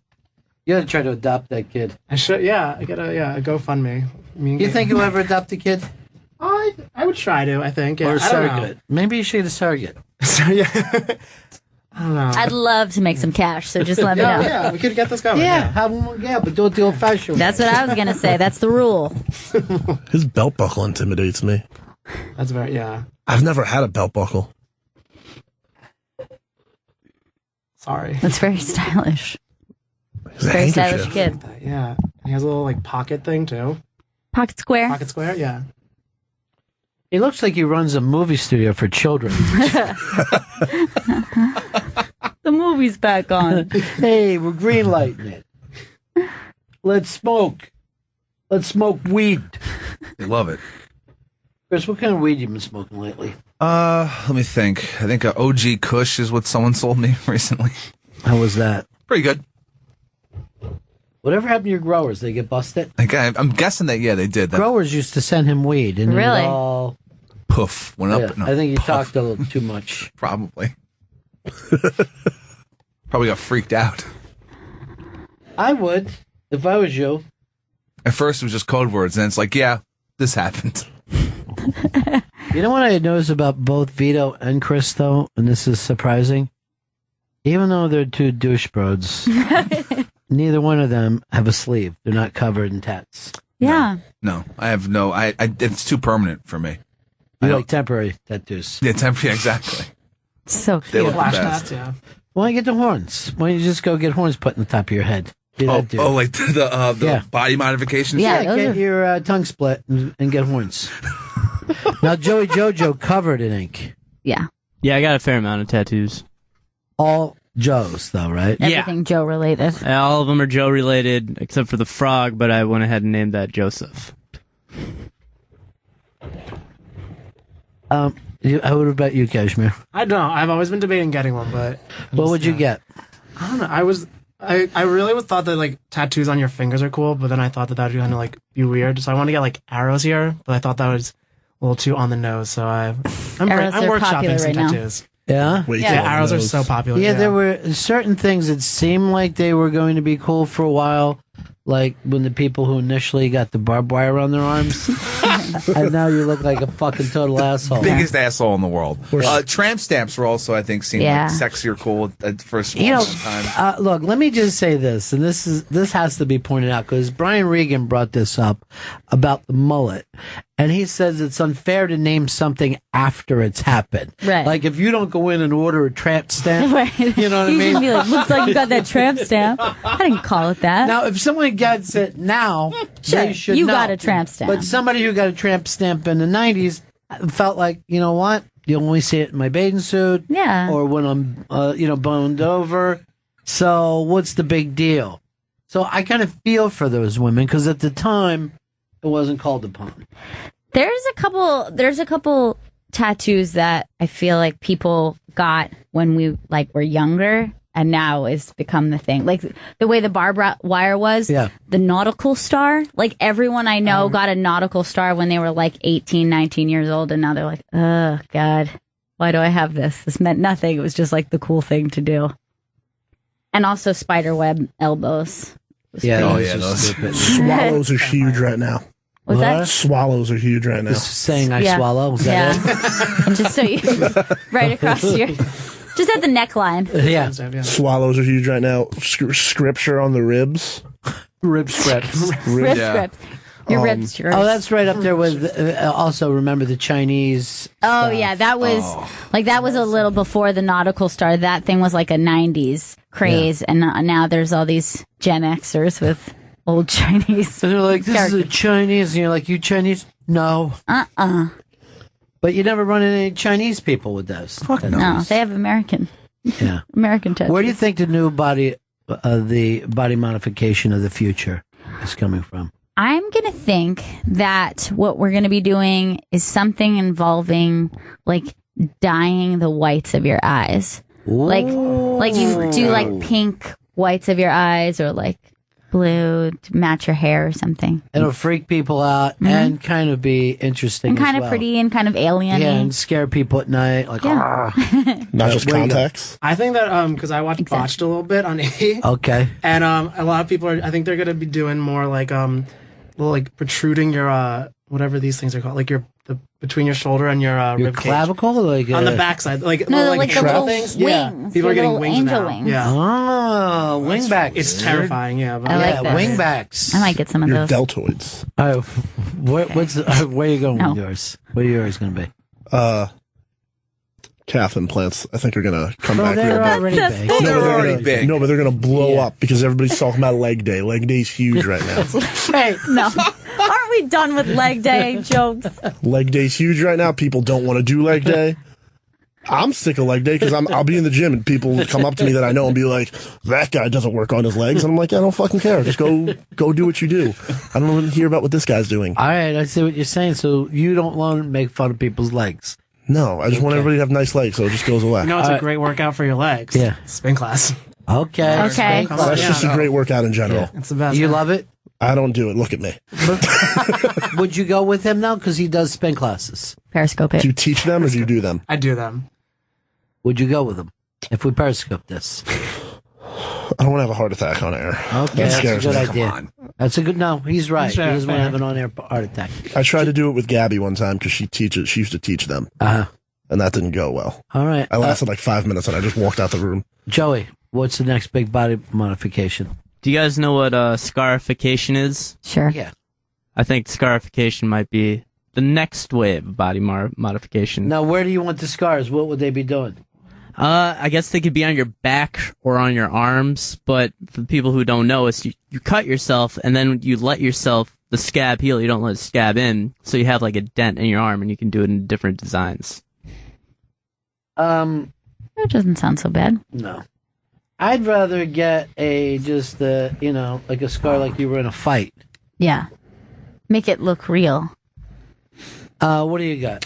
People are going to start implanting magnets under their skin so they can have their like wearable technology slapped on their skin. Okay, I've that's been smart. hearing that there's some talk about that of That's fucking implants. great. Yeah. Yeah. I'm going to go do that right Those now. kind of implants. And like microchips implanted like in your hand. So like instead of a Metro card, I just I wave my hand across things. So it's just going to be integrating technology into the body. All right, we all saw Back to the Future too, man. It's cool. Excuse me? I'm fucking talking about the future now. There's a certain generation that doesn't drop Back to the Future. I know. They talk about it all the time. I get it. What's the latest, too, that they're bringing up? Perfect Pepsi? Like there was like one small scene in Back to the Future 2 where he ordered a Pepsi. And now they are just releasing that Do you know bottle. what they're charging? What? $20.15 for 2015. That's great, though. That's Selling $20 bottles of Pepsi, and they said there's no difference in the flavor. There's three up on the iBank today. There's the Perfect Pepsi. There's the Jaws 19 trailer, which they claim that they're coming out with. And then the next door neighbor had videotaped them walking around. But this fucking movie will not go away. And I don't even hate it. I actually like it. Yeah. But I hate the amount that it's talked about. You gotta be hoping for 2016 so we can finally talk about it. I mean, not talk about it anymore. So that was because that was the. We're not forced to talk about this, Yeah. Chris. I'm also not just hoping for 2016. I know it's coming. By the way, Just hoping it happens. And I just also want to say to the douche bros, guess what? No one promised you hoverboards. So stop saying where are the hoverboards they promised us. Yeah. If they didn't, you watched a movie. I think fucking Blade Runner was supposed to take place in 1997. And I wasn't fucking where are the skin jobs. I wasn't screaming about There'd that. be skin jobs. Flying police cars. What the fuck? Cubs fans are all about 2015 Back to the Future because that scene when he sees like Cubs win the World Dude, Series. if that happens, that's too bad they're pretty- not playing the Marlins. I know.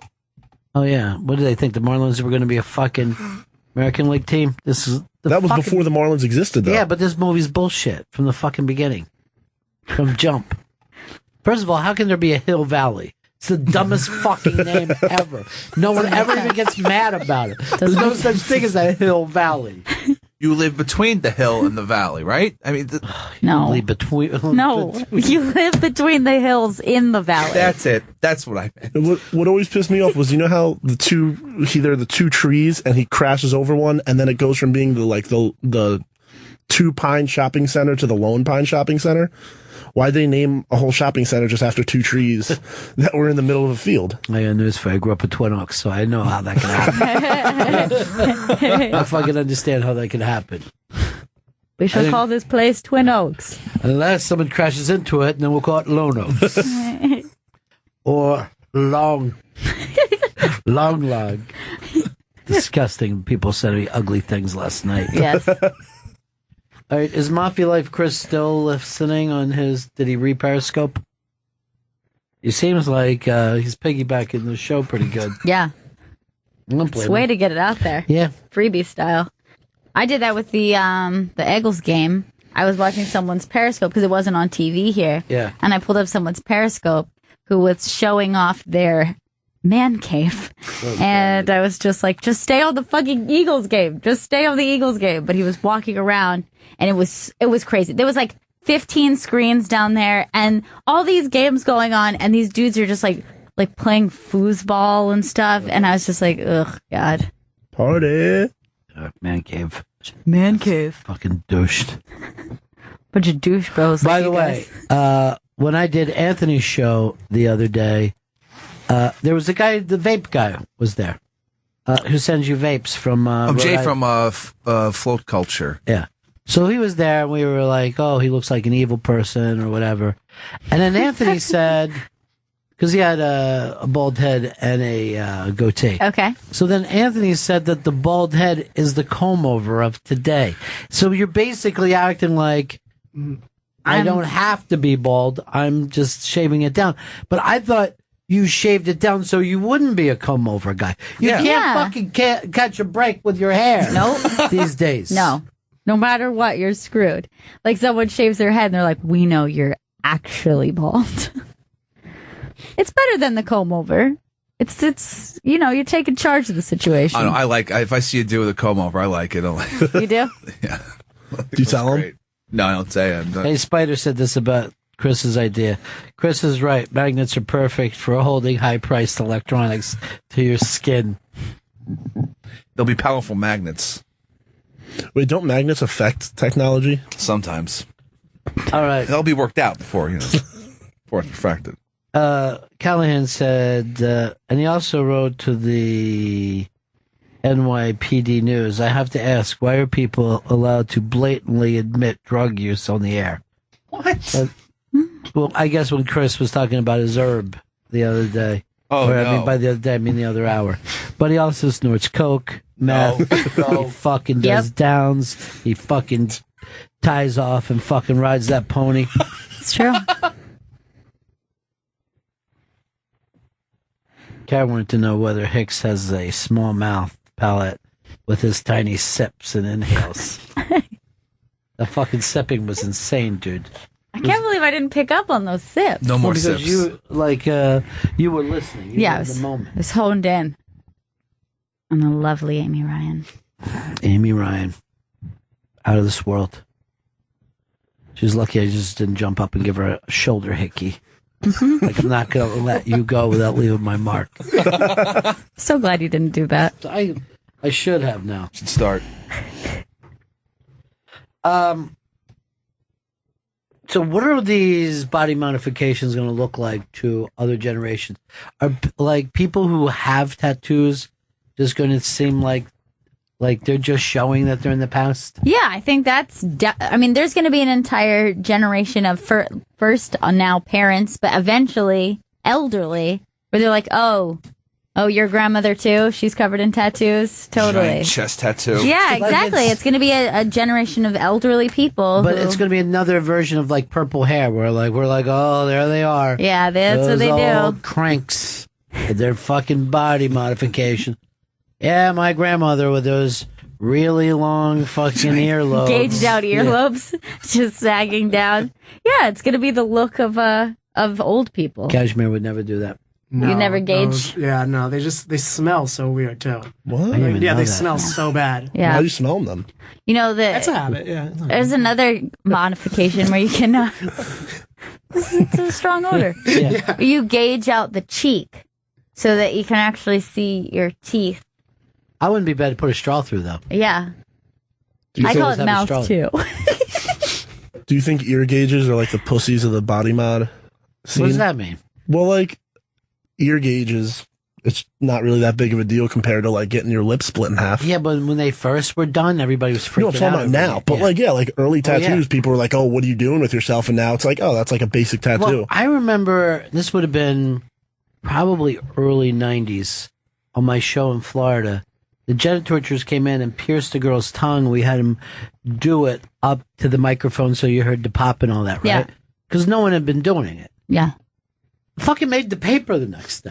Like, they were so freaked out, it made the fucking paper. For the tongue, Yeah. Just basically is the show going too far. And, like, then, you know, it was no time at all before she was doing dick piercings. And Oh, yeah. just those fucking things.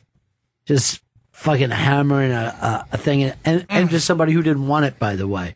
A guy who lost the bet. He lost the boxing match. Yeah. And then we pierced his dick in the middle of the ring. Oh, fuck. And people were throwing up. Well, it was also 7:30 in the morning. I'm not gonna lie to you. It's a very weird thing. They that were the drinking janitors- pretty heavily. But my God, you know, they bring out their slaves.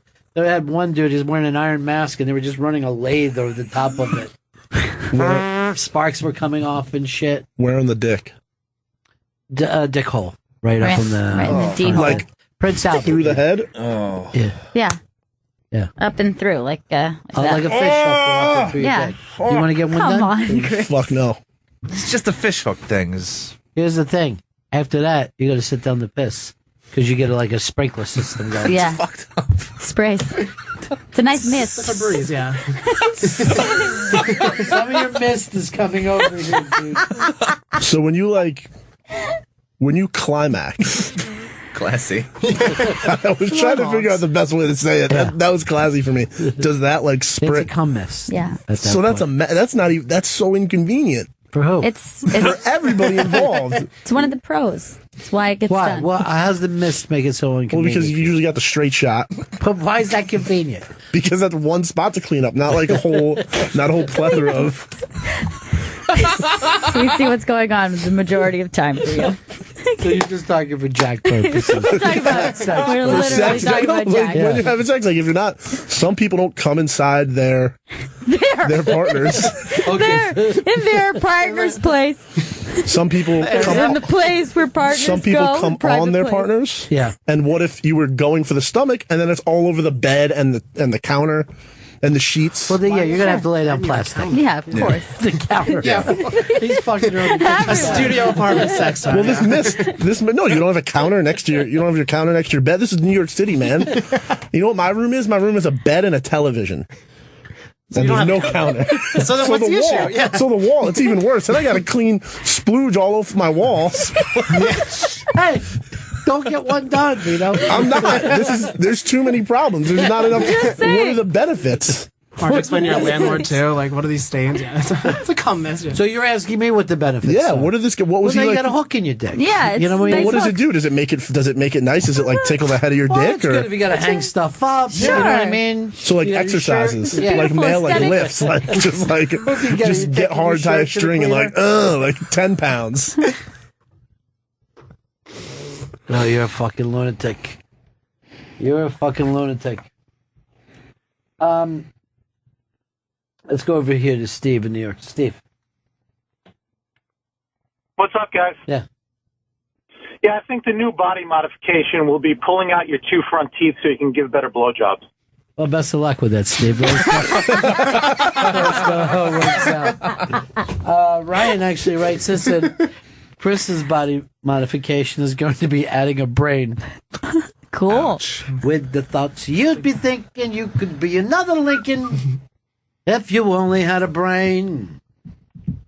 There's already a brain in there. That's a good comeback. It took Good. fucking 10 minutes and came back with that. Got it though. You Yeah. got it. Got him. When you Gotcha. start it. I think the tooth thing is going to be the opposite, where maybe they'll start like getting extra length to the tooth, like little buck teeth, and you know that'll start in Japan, and they'll be like little chipmunk teeth. They're a whole other level. Yeah, they are. They're next level The shit. bagel heads Yeah, I've seen one too. in person. Yeah, I saw one here in, oddly enough, I'm not even making this up. You know where that Japanese bakery is? Yeah. There was a fucking bagel head sitting there having a little Japanese cupcake in the window. Nice. I'm walking along, I just stopped. Turned. I went, finally, I'm looking at a bagel head. Bagel head! You think it would be sucked in and not fucking pressed out? That would be neat. All right, maybe we could do this with the fucking bald-headed dudes. We start to put an ass up here on the top of the head, where you just So you two put an ass silicone, cheek in, yeah, two silicone pumps. yeah, and they're just like ass heads. And you can walking wear around. like a thong on your head. Yeah, that and would you be could great. style Look. it, and you could get a tramp stamp like over here on your neck. Mm-hmm. I would go croissant head though, but that's me. It really is more of a donut head, though. You think more than a bagel? In size, I'm going to say that's more donut size. It is more of a donut shape. It looks like a glazed donut. Yeah, really. Yeah. It's actually making me pretty hungry. I'll tell you this: fucking Vito has proven himself as the new Chris Stanley. That's for sure. How's that? He used to be adorable. Mm-hmm. Now you're all cranky and weird. He's Vito so came in, cute. he's adorable. He fucking minute. he shut Joe down today I know. because she was like, Joe's normally the silly guy. It's all about Vito. Yeah. He just got one good day in him. Congratulations. That's your way of actually congratulating someone. Somebody Sounds kind of bitter. sarcastic. Yeah. I know you didn't mean to, but it sounded sarcastic. Really? Yeah. Yeah. It's just the old guard. Yeah, that's true. The old gray mare. You don't want to give up the spot. She ain't like she used to be. Yeah. I still got it. Glue factory. No. Did you ever even have it to lose? Did you ever have a touch to lose, man? I don't know, man. I lost it. I lost my touch, man. Applejack was just the best. Fucking guy was. Open the door. He's just fucking sitting there. Yeah, he's not even doing trying. shit. That's it. Go ahead and do it like you do it every single day. No, Applejack is the friend because then he turns. He's like, "Who is that?" And he's like, "Man, that's Applejack." I fucked it up. The old gray man. She ain't like she used to be. Memory's fucking going. Yep. She's a fucked up old stoner. Shopping at Old Lady. It's a great store. A lot of good deals. You think it's the best place in your price range? Definitely. Are they still rocking that performance fleece? What are they doing? I'm not sure. I didn't see one. All sort of got. Why don't you start wearing? Last year. Why don't you start wearing those big crazy glasses and doing commercials for him? I'm just mad for them. Hi, I'm Chris Stanley. That old lady died, right? I think she did, Yeah, yeah. she's long dead. Murdered. Oh, Jesus. Beat with a brick till she was dead. She had it coming if she was beat with it. That's fucking disgusting. I can't dude. believe you would say That's that. disgusting. I want someone to write to the NYPD. Why is it okay for people to bring up crime on the air? Same guy who smokes weed. I know you can just tweet crimes at the cops. Oh, yeah. Twitter narcs. Yeah. They're all over the place. I smell some skunk weed in my building. Get over here. Twitter narcs. You fucker. We're following you, following us. That's what we're doing. Here's Glenn. Charleston. What's up, Glenn? I was thinking something like filling in your belly button somehow. It seems like we haven't really done much with that except put a stupid piercing on that. When people have nice abs and you got this nasty looking belly button, maybe some way to spackle that in somehow. It's the lack of it, though. Yeah, that's kind of freakish. Someone didn't have a belly button. Like, what's going on there? Are they not real? I wouldn't think they were human. All this stuff is freakish. Remember when Mafia Life Chris asked Chris Stanley to follow him? Yeah. And Chris is like, I don't know how to do it yet. Yeah. People are also saying the Bennington show doesn't even have a Periscope account. We're using the iBanks. I gotta figure this all out. You're not even involved in it, is what I'm trying to tell you. Joel, Boston. Mr. V. Yeah. The worst mistake I've made body modification wise is I was 15. I went on a school trip to Paris. A buddy of mine said, "Hey, we only to be here once." We heated up a lighter and we stuck it on the inside of our arm. All right, no big deal. It went away within a year. Fast forward to sophomore year in college, handle a Jim Beam. I talked a buddy of mine into heating up a lighter, and we would do it to each other. We'd make a nice cross. I said, "No, don't worry, it's going to go away." I'm 37 years old. I have the most disgusting horrible scar on my arm. It looks like someone cut my arm off and sewed it back on. To me, it seems like it's cool, dude. I gotta be honest with you. Own it. Yeah. I hid it from my father, no shit, until I was 27 years old. When he saw it, I thought he was going to hit me. He's so old school, he was irate. And Why couldn't you just tell him that you got burned? Because if you saw it, Ronnie, there's no way it's a burn. It's like 25. You hold the lighter upside down so it's red hot. You just keep sticking it, and it's all the way around the arm with this half crooked line down the middle. Send a pic. Send a pic. Send a pic. Yeah, you gotta send a pic. I'm gonna have to, but I don't want to do it from my own Twitter. I got business. All right, get a different Twitter. Send a pic, and if we like it, we'll send you into the pretty good prize closet. All right, buddy. Burner All right, account that peace. shit. Burner account. We gotta take a break here. When we get back, do we have a famous comedian stepping in today, Chris? Yeah, Mr. Nick DiPaolo stopping in there Very today. fucking impressive. Nick DiPaolo. Nick is going to be playing where? The Gramercy Theater here in New York City, Saturday, October 17th. That's next Saturday. Great. We'll be right back. This is the Bennington Show. By the way, I go down to use the men's room. I hear this incredible music coming out of the fishbowl. Southside Johnny and his Asbury Jukes just rocking the place. They sounded incredible. They sounded phenomenal. So good. I don't want to say it, but they sounded better than they did even years ago. Really? I hate to say that to people, that you're getting better with age, but they were. The whole sound of the band was awesome. Bum, bum, bum, bum. I told him that I said I got this kid, Joey Jojo. He's kind of a singer, too. Although he hasn't done a song in a while. When's the last time you put out a hit song, Joey? I put out a hit. Well, I did the Kurt Metzger song. Kurt myself. Do you know how long today. ago that was? It's a while ago. Well, I did make a pretty good prize closet song too. Let's hear the Pretty Good Prize Closet song, too. All right, here it goes. It's the pretty good prize. It's the pretty good prize closet. We have pretty good prizes. It's the pretty good prize. It's the pretty good prize closet. You can find us on Twitter. It's the pretty good prize closet. Chris Stanley from New York won. And then I go into it. Yeah. Here's the problem. You can't find Pretty Good Prize on Twitter, though. Oh. Okay. But it's a pretty good song. It's a pretty good song. I just think that you're a hit maker and you got to make more hits. And less shits. Come on, Chris. What? Chris, that's not going to encourage him. Yeah, Okay. you're discouraging fucking EP. Matter of fact, you're shit. Oh, no. I'm the shits. Yeah. I would never talk to a subordinate the way you do, you piece of shit, garbage in the street, fucking know nothing. Yeah. What? But you're proving yourself. Hush. Hush. Hush. Shush. Shush. He's a caveman. He's a caveman. Looks like you're not getting a hit out of the shambong tonight, Chris. God damn it. We're all going to be shambonging together. What's with the tiny pigs? I think Dan put this up, right? If it's a did. weird fucking pig story, it's normally Dan behind it all. I've noticed that. Wait, I just got to say this before we move. Pretty good prize. Pretty good prize. Prize closet.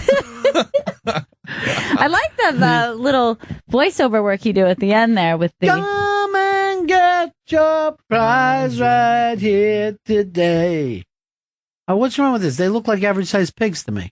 Oh, No, they're much smaller than usual. it's a tiny pig. The biggest they get is 30 pounds, so they're making this in China, and they're selling them for $1,600 per pig. So you can have them, just around the house and stuff. I knew somebody who had one of those little, what kind of pigs were they? Potbelly, Vietnamese potbelly pig. And then it fell in the fucking pool, right? Okay. And all the women started diving in after it. It was bouncing. It looked like it couldn't have sank if it wanted to. You know what I mean? It was like if a kickball went into the pool. But The funniest thing about it always looked like it was walking on high heels. Yeah. Like if they're not on the grass, if they're on the sidewalk, fucking hysterical. It's really cute. It's like a chunky girl in high heels. It's fucking hilarious. And they're supposed to be as smart as it's like what, a 12-year-old? Like they're supposed to be like really. What are you talking like about? pigs are supposed to be very intelligent animals. You know what a 12-year-old is? They can speak, first off. 12-year-olds aren't that They smart. ride bikes. Yeah, okay. They do math. Yeah, but they also have thumbs. Like they'd be like a 12-year-old that was, a pig. A fucking pig can't figure shit out. A pig can't do math. A pig doesn't know how to read a map. Where'd you get this 12-year-old fucking the same as pigs? They're incredibly intelligent. I gotta back Chris up on this. There's that episode where the pig won, "Are you smarter than a 5th grader?" Oh, shit. Kiss my ass. You look like an idiot right now. You proved he's a fucking moron. Nope. They're smart. They're smart. Not dumb like they say, but smart like me. They're supposed to be the smartest animal. What Okay, they say that about. We're a fucking animal. They say that about everything. They say that about dolphins. It's They say dolphins and about- pigs. They're No, smart. just fucking dolphins are so smart. Where's their arms? Shitty fingerless fins. And fucking pigs are so smart. Figure out how to stop tasting like bacon. Pig's a filthy animal. They eat their own fucking feces. Oh man. But bacon tastes good. Pork chops tastes good. You know, let me just tell you something about a fucking pig right here that you seem to worship suddenly. Okay. Right? Yep. If you like someone, do you call them a fucking pig? No. No. If you see someone eating poorly, you call them a pig. You see a girl who's kind of disgusting. Pig. Bangs a lot of guys. Look at that fucking pig. She's a pig. Or even sometimes sweat hog. I'm gonna start calling them 12-year-olds. You know what? Just because you fuck them doesn't make them 12-year-olds, Chris. No, I don't know where you're getting that from. Don't step on my Gail laugh. Go ahead, Gail. Keep laughing. Keep laughing at that true. fucking Nope. sipper. You fuck pigs and 12-year-olds alike. Nope. Neither. Then why'd he say that then? I don't know If why. it's not true, then why'd he say it? No idea. To fuck him is one thing, but to call him dumb, that's next level. You know, Joey Jojo put up a fucking smarter animal than anything. Those fucking fire ants that formed a boat that carried a queen. Oh. Yeah, all the flooding in South Carolina, these fire ants got together. They come from the Amazon, or it floods more often. Somehow they got to South Carolina. But to save thy queen, they built a fire ant island. I like to call it a fire island of ants. Well, So it's What? just floating there. here's the thing about ants that we don't understand. Mm-hmm. They see themselves as one being. It's like a hive mind, right? Yeah, it's like a hive mind, except for it's not a fucking hive. That's fucking bees. But they all see themselves as one being. Yeah. So they're protecting this. But by protecting the queen, they're protecting themselves. Species must go on. Ooh, that's a little disturbing looking though. It makes me want to take a spoon and just fucking start Oh. spitting them in my mouth. Oh God. I think it looks nice. Oh, that's freaky. One of the Blue Apron grains looks like that. Mm-hmm. I know what you mean. I can't think of what it is, though. There's so many exciting grains. I didn't even know there was so many great grains. Yeah, before we were just like rice. What else? No, it's like potatoes. I didn't even know that you could make really good rice that way. So I got into Blue Apron. What's all happening? Oh, it's bulgur is what I was trying to... Bulgur, yeah. Bulgur. And farro also. Farro, yeah. But bulgur even more so is looks pretty similar to that. We're probably speaking in a way, if you're not a Blue Apron person, that you couldn't even possibly understand. I'm probably blowing your minds right now. You probably don't even know what frika is, and I'm actually great at making it. Frika, bulgur, farro, boom. That's why everyone's been calling you freaking nasty. You know, let me tell you something. For many, many years, and quinoa. I'll make that quinoa. Is that the name of it? Quinoa. Quinoa. I call it quinoa because no one ever says it out loud to me. But I made all these different things. Before that, I was always some variation of potato my whole life. Sure. No matter what it was. Is it mashed? Is it baked? That's Yeah. pretty much it. Do I French fry it? But since I got in the Blue Apron thing, you know, I'll have some barley for myself. It's fantastic. Now, do you even know what our big recipe is coming in this week? I'm very excited about it. I don't know what this week is. I get mine on Thursday. I hope there's some millet. I just gave you another grain. Okay. Because the nice. amount of different grains I'm making on the So many grains. Yeah. But last week I made a turkey chili that was so bomb. I made that chili too. It was so good. You know what was great about that? It was the first cold day of the year, and I was rocking that chili. I made it the same day. It was very appropriate for the and there was weather. a nice little kick to it. Yeah, it was. When you get something like that, they'll let you know whether you want to spice a little bit or a lot. Where do you normally go? I go like medium spice. Medium's even further along to me. You're a mild spice. All right, so coming up this week, I'll just let you know what I'm going to be making this week. Okay. I know you're listening to the radio and you're like, oh, is that guy an excellent chef? Yeah. Yes, he is. But because of Blue Apron. This week, I'll be making pan-seared salmon with farro, Brussels sprouts, and apple. Now, when I tell you this, it is as good as any 4-star restaurant in New York City. I mean that. Yeah. Because I also eat at those places. I do both of them on my off nights, and I'll say I used to be like, I'll tell the chef, I said congratulations, but now I'll say stuff like, since I started to become a Blue Apron super chef, I'll say, tell the chef, I said almost. It was so close. I'm also doing seared chicken and caramelized fennel this week. And then I'm looking at the spinach and fresh mozzarella pizza. Ooh, nice. Going to the vegetarian. You are. Thinking about it. Very exciting. I'm an exciting guy. It's less than $9 per meal. Blue Apron sends you the fresh ingredients, perfectly proportioned. They make cooking delicious meals really easy and fun. No trips to the grocery store. No waste from unused ingredients. Here's the truth about me. I'd never really cooked before Blue Apron. Yeah. I still don't go grocery shopping. Yes, that's true. I bypass it. And I have it brought to me in exactly the amounts that I need to make it. And I keep thinking, I would be the best date in history. You know what I mean? Easily. Like if a woman came in and saw you preparing a meal that you could get any woman. I could have gotten Amy Ryan if I would have just said, Amy, come on over. You know what? You're so busy. I want to make you a little dinner. Forget about it. She would have been mine after that meal. It's a confidence. Mm-hmm. A confidence that you know you're going to make a great meal. It's unbelievable. Perfect for date night cooking and then cooking with friends and family. Each meal, only 500 to 700 calories per serving, but prepared to taste delicious. The best part is the recipes change weekly, so you'll enjoy something new every week. I've saved all the recipes, and I keep them in different notebooks, and I have hundreds and hundreds of recipes now. And I have zero anxiety about cooking any of these fantastic meals. Yeah, it's like if I learned to speak another language or play the piano. This weekend, I made the fingerling potatoes with the kale hash and the eggs. And my first thought is, I can't wait to make this for someone who's staying over my house, like make it for brunch in the morning. It was so good. You like to do the brunch thing, right? Yeah. I did that one as a brunch because it involved eggs. All you got to do to be like us.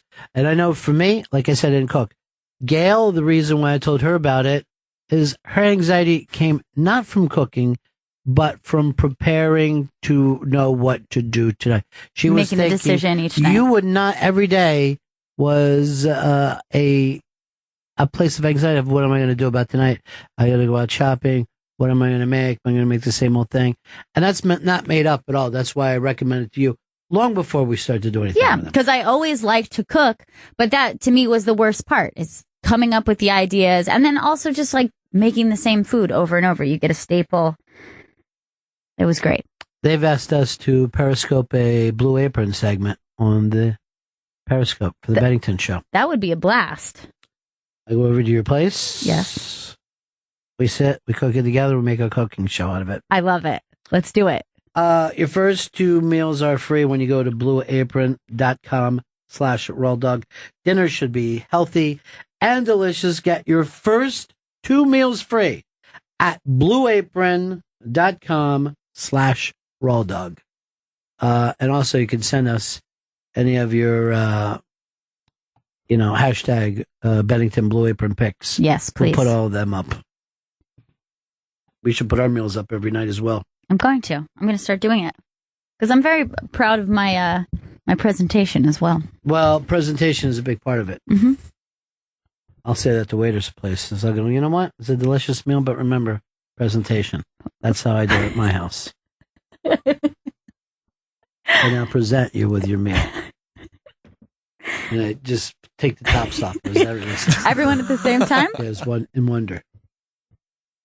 Now, if you were to cook for anybody on the show, Joey Jojo, Chris, I'll eat Garbage Stanley, Dan, the cynical one, or Kashmir, who enjoys the finer things in life, who would you pick? I feel like Kashmir, because I think he would be a good judge. Like, I think that he would say... And he would also notice that you did something nice. Yes, and I think he would appreciate it. Do you expect that out of Chris? No, I don't. However, I think it would be fun to cook for Chris because, I think it would all be impressive to him. Yeah, you want the that's easy the egg. problem, though. If you want you the could easy give him egg, gum go for and he's just as fucking happy. I can chew this? This is crazy. He doesn't even say that. He just And then finally I have to say to him, are you enjoying the meal? Yeah, thank you. Because I take him out to a nice place. Yeah. And then he treats it like I've taken him out to a diner. It's delicious, and I love it all the times. I love You it. know what? We haven't been out with Don in a long time, I think, because he hates the Bennington show. Really? Yeah. That's why? I don't think that's why he didn't give GPS the props it deserved, which, by the way, if you go by social media, everybody loved it. I know. We got to record our next show very soon. They're begging for a new one. I'm thrilled. I cannot wait. I picked out Iowa City for us, and we're in trouble. It's going to be tricky. Did you already commit to that with them? Or? Oh, yeah. They've already bought spots and put up billboards. How many songs do we have to get? Yeah, we got to be doing about 12 songs. Oh, boy. Right now we're at 0, but it doesn't mean it won't work. Just means it won't work the way we want it to work.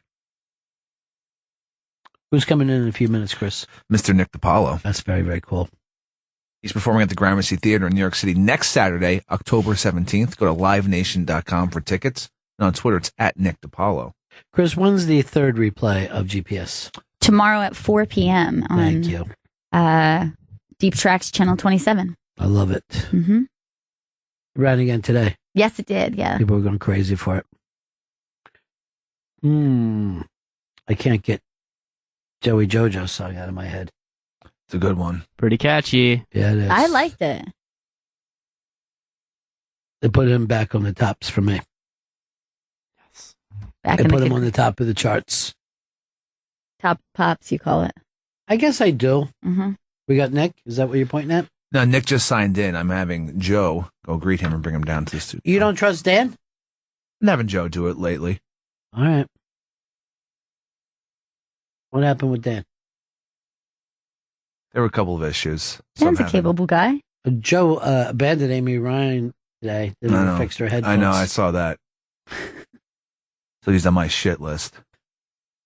That's the only list you have. Do you have a non-shit list? Nope, it's all shit. Even just a piss list. You've moved up to piss. Good news. You're in the piss bucket. Piss list.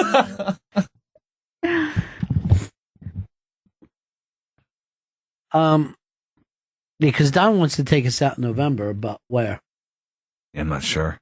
I don't know where he wants to take us out. And then the iBang has offered to take us out for a Christmas party this year. Office Christmas party. Ooh, I like it. I don't know whether we're doing plus ones or not. Let's have a vote now on whether we should. Chris? Yeah. You never bring your chick. I can't believe I've never met your chick. Really? Never. Why do you say really?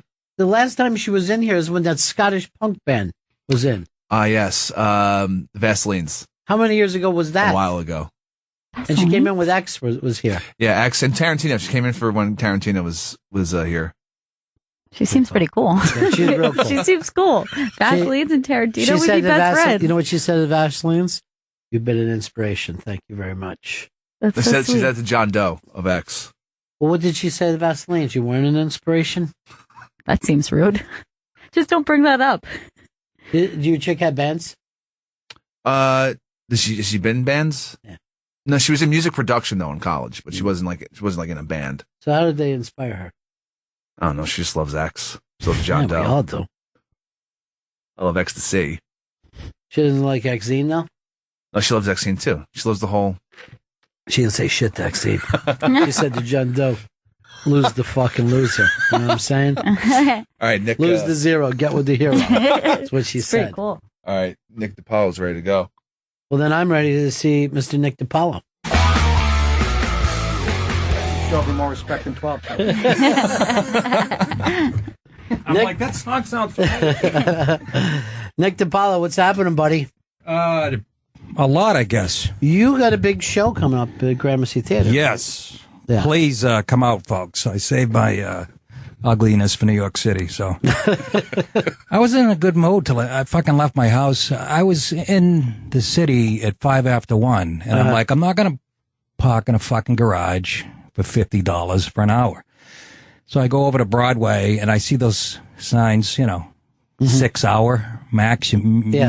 But, naturally, I don't see the sign above it, commercial vehicles only till 3.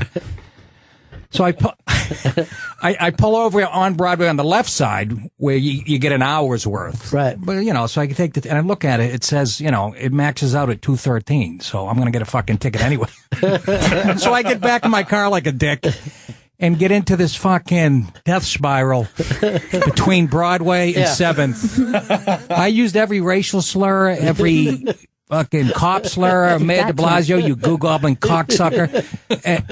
And was just, I almost started crying as an adult. Yeah, I know. I know that feeling. But it was such a rookie mistake because I've come into the city 1,000 times. But this is the worst part of the city, Midtown, because this is the fucking where they get the tourists. This is the bridge and tunnel assholes that fall for it. They just come in and like, oh shit, we better park. There it is. And they give $1 million. And I say that as a guy who did that. Now I come through the tunnel and I see the place that I used to park every time I came to New York. I used to come right out of the tunnel Good and deal. into a parking lot with cash out. Like, here, don't let anyone hurt it. Can you imagine I get back into my car after parking it? You know, I should have taken the chance. So what? I got to fucking take. So I end up pulling into a garage. So you went to a garage anyway? And some fucking Middle Eastern dickhead, he goes like this with his hand, tells me to take a right into the garage. And then I see like 50 yards down the road, it says, pull up to this, stop here. So I start to he just waves his hand, doesn't tell me, and he starts yelling at me because I'm going too far. I go, what the fuck does this mean? And maybe in your country, right. And I'm in a classic fucking, I'm sure he's not farting in my car right now. and He spitting already in the caught you in a fucking. bad mood. That's the problem. You Oh, were did he already in a ever? mood. Yeah. Holy shit. I was fine when I left the house. I live in northern Westchester. I'm like, beautiful. This is about all I got today. Did all the heavy lifting for this gig fucking days ago. And next thing I know, I'm fucking just, speaking in tongues and shit. Well, why don't you take the train down? Why doesn't... I'll tell you why, and that's always the first fucking suggestion by everybody. Metro North. Number one, and I'm American. I love to drive. I like the autonomy of fucking driving. But, I live up in northern Westchester, and there's 2 train stations. One's like west of me, 4 miles, and the other one's a little east of me. It's about 5 miles. Yeah. So by the time I drive there, fucking park, wait for the fucking train, I could be halfway here in my car. That's true. And usually the parking thing, like I said, it was a classic rookie mistake. If my wife ever did it, I would have choked her out. But, so. But that is true about being an American. We expect the car thing to work out for us, even though. But this is a communist city, so it doesn't work. But also, there's 3 times the amount of cars as there were in the, early 1960s when they built all these highways. It's obsolete, these highways. Yeah, absolutely. So everything, and they said if we add more highways, we'll just get more cars. It will not help. Nothing. We are a cancer that cannot be slowed down. There's just too many people. Everybody has it's not one family has a car. Everybody in the family has. Yeah, everybody has one. 12-year-old Latino girl passed me. with 6 of her kids in the back. All looking, they were going to buy cars. They were on their way. They were heading to Northern Boulevard. They're having their Latino Day special right after the Mets game. You can pick up a fucking Dodge Caravan at seat 70. Oh. I don't know why I'm bringing them into it. They have nothing to do with it. They had nothing to There's do actually with it. And yet still- white people crossing the street like they're paralyzed. Can you pick up the fucking pace? I'm trying to make a right onto fucking Broadway. Well, they just got here and they were really excited with the city, you know? Well, that's what it used to be, the tourists dragging their feet. But now it's just fucking people. That's It's just the only, everybody. That's the only bit of power they have in their day is crossing in front of you. So they move like Stephen Hawking in a fucking snowstorm. Anyways, Stephen Hawking is there on a nice whiskey in this like I fucking asked you? You need anything to drink? You need anything? Because we probably do have those, don't you? Yeah. Yeah. There's actually. a lot of problems going on here. What do you need? I got some Tito's vodka. I got some red wine. Give me some red wine. That'd be nice. That'd be nice. It's classy. The wine, boys. Right now, the cops are writing down. Nick's going to be leaving serious. Bring us the finest bottle. Yeah, and bring the lights down a little bit. Make it a little more romantic. Take the colors here. I have John Denver music in my car. I'm not shitting you. I was talking about this on the show on purpose. I put in the best of like John Denver. Yeah. In situations like this. Just to slow you down a little bit. To take it fucking down a notch. Yeah. But then I'm singing Annie's song and I'm, throwing in my own lyrics. Yeah. You fill up my senses, you miserable cocksucker. You stole all my money. Oh, why are you God. keeping red wine up, Steve? What are you planning on a steak dinner later? What are you doing? Decibel Wine sent us some wines. I left this bottle just as an emergency This bottle. is a nice thing. I thought it was the serious Merlot. I'm the sommelier. It's sassy yet not arrogant. You got this whole set together though that you're doing at Gramercy, right? Yes, I'm working on it. I'm working the Good. shit out of it. That's good. It's I put the other hour to bed that came out in January, and I had a head start on this one. It's not done yet. This next one probably won't be done till the middle of next year, or spring, I would say. That's fun though. How do you know when that's like you're like, okay, I'm ready to lock it? It's a good question. You really don't. Yeah. You kind of do. As you get older, you just sense it. It's like an instinct. It's like this bit is half done. I'm doing a lot right now. I'm doing a lot of half done bits, and then I throw in some 2 minutes of anger to tag on each bit and go, I'll figure that out later. I actually say it to the audience. I go, that shit'll be funny about 6 months if you want a rebate on your tickets, whatever the fuck. Yeah, right now it's just truth. I haven't run it through the comedy machine. That's actually a great way of putting it, Ron. Yeah. It really is. Yeah. People always say that when a big news story happens. How come you haven't talked about the election? I have to let it marinate in my DNA before it comes out funny. Because you would hate to hear what your actual opinion is. Well, yeah. People don't want to hear how you actually feel. Just raw anger. No, exactly. Just read the emails to the club after. You'll find out. He didn't really have any punchlines. He was just being mean. Okay, 12-year-old Asian girl. What were you doing at the club anyway? That's a good point, though. You're a real student. You guys are great together, by the way. Well, you know what? We have a blast doing it, and I'm glad to have you come in and do this. Can you change your show to after 5 p.m. when there's parking for humans? Well, you know what? There's no reason that we can't open up and do this anytime that he's in town. He doesn't have to fit into this. No, because I'm not going to fucking take calls during this. Like, let's bring a caller in. And caller, what do you think? Yeah. You called me a bitch at the Comedy Cellar. Well, you sent us an email that you basically are part of comedy history for coming up with the table. That was your idea. That is correct. Yeah. Yes, I was living in L.A. and I came back to do the Comedy Cellar. You know, the L.A. thing went great. I had 2 lines on Suddenly Susan and fucking packed that up. Literally, my line to Brooke Shields was, we ate all your salami. I was the guy moving furniture in the scene. And, I did some Grace Under Fires and a news radio and shit. And, but I'm like, enough of this shit. I did enough of it to know I didn't want to sit in a fucking paddy wagon and wait for my 2 lines. So, I come back to the Comedy Cellar. I literally have, my bags in my hand. The first thing I do when I get back into town, this is when I had the eye of the tiger, like a young comic.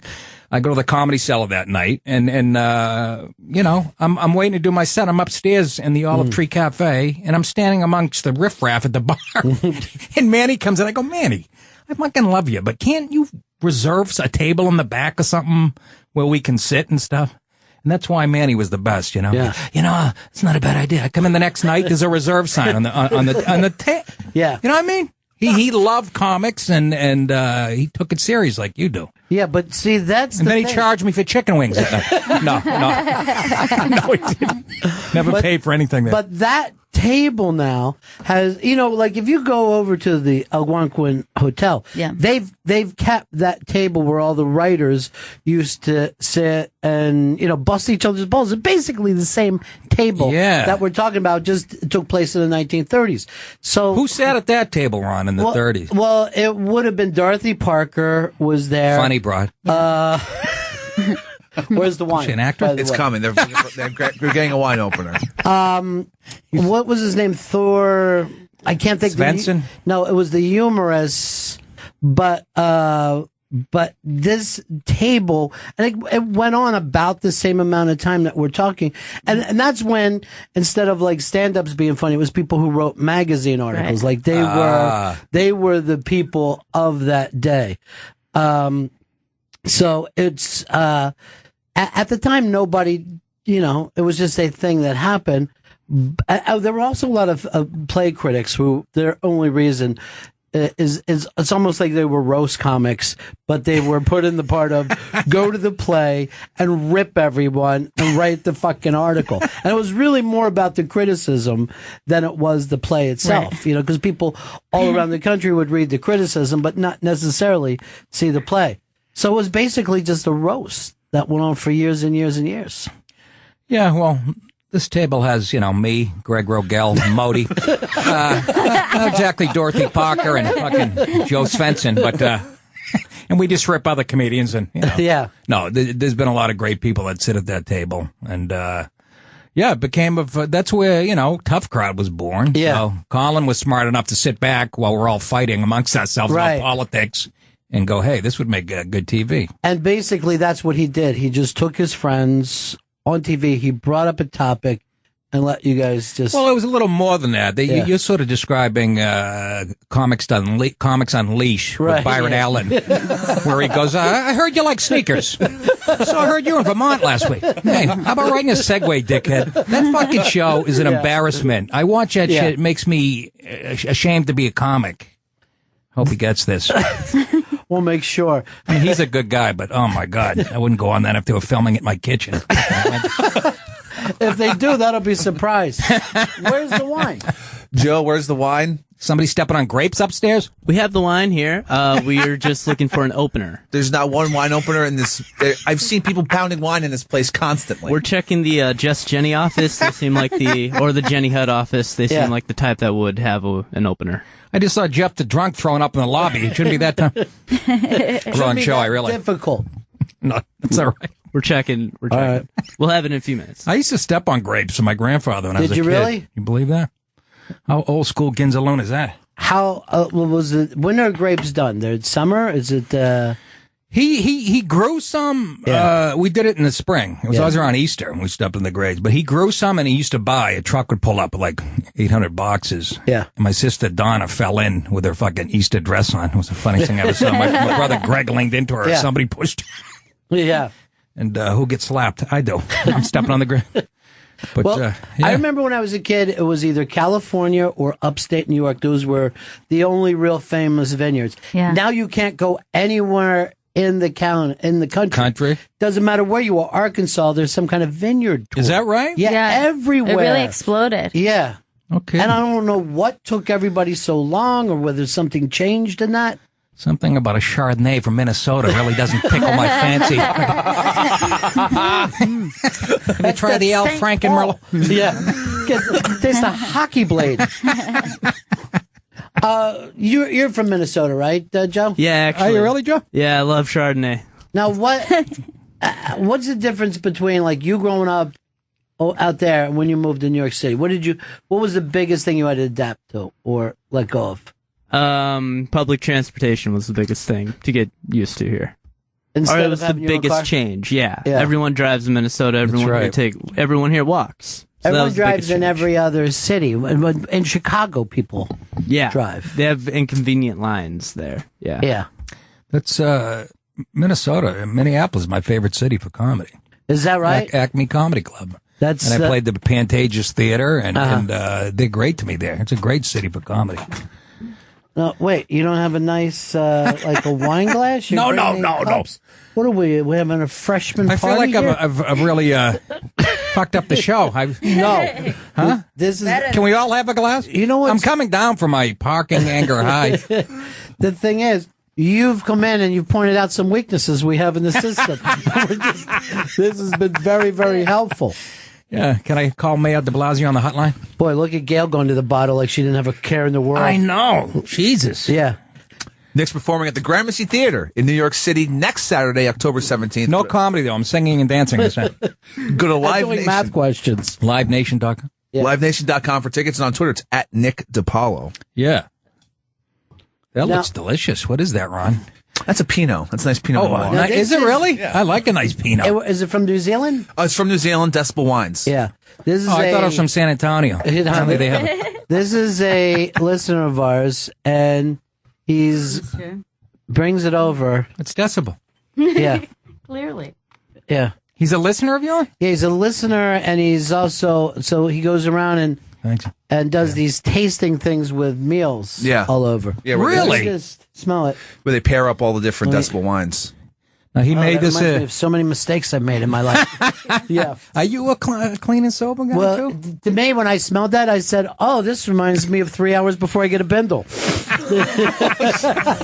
Well, it's starting. It was never this kind of thing. Oh, that's good. Yeah, was the problem. Nice and yeah, dry, like yeah. I like. Yeah. We should hook him up with you. He'd be. Yeah. You could just mention it, when you're on stage every once in a while, and we'll start Absolutely. shipping it to your house. Maybe we'll do a little marketing thing like Adam Carolla did with his Mangria. The Mangria. This is really good. Yeah. This is what I like. Yeah, keep the bottle there, Nick. He doesn't. Oh, I don't he's want to not- keep the bottle. He's not one of those guys that likes the bottle. I think there's a beer. law there about some open container of alcohol. And I have the Waze app, so I average about 106 miles an hour on the sawmill. I have both feet on the gas pedal.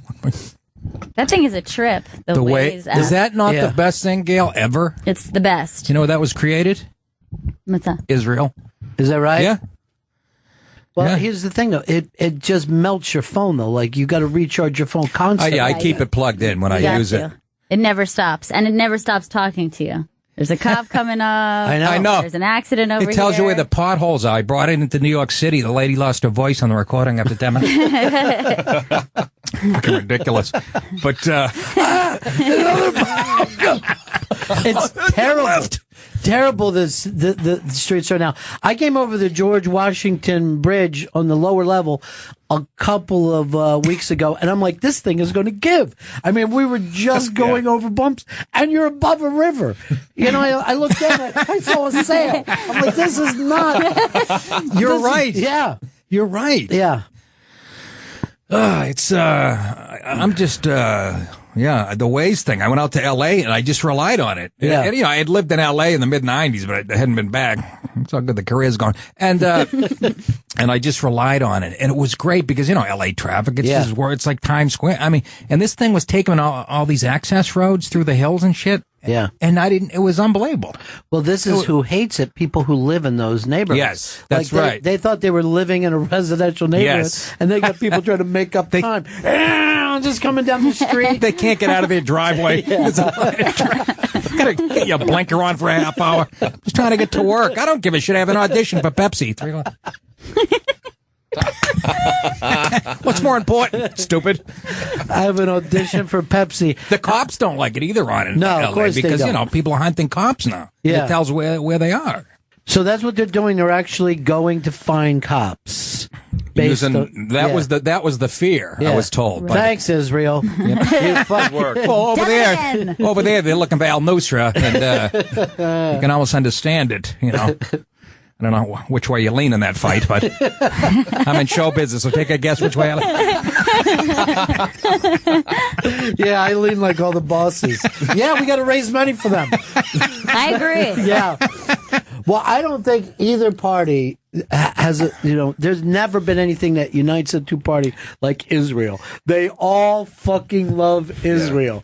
And if you go maybe, is that true? Yeah, They do. Far left hates Israel. No. The they do. way Yeah, far the way left, far I guess. left I guess does. if We're you not get so counting far them? over, you're an Arab. Yeah. But you don't hear a politician making any statements. But like Hollywood against- Jews love Israel. Yes. Well, then how come like when Scarlett Johansson, went over there and she caught out a lot of guff from Hollywood types? Well, I didn't know that. Yeah. Well, She you was know actually- what?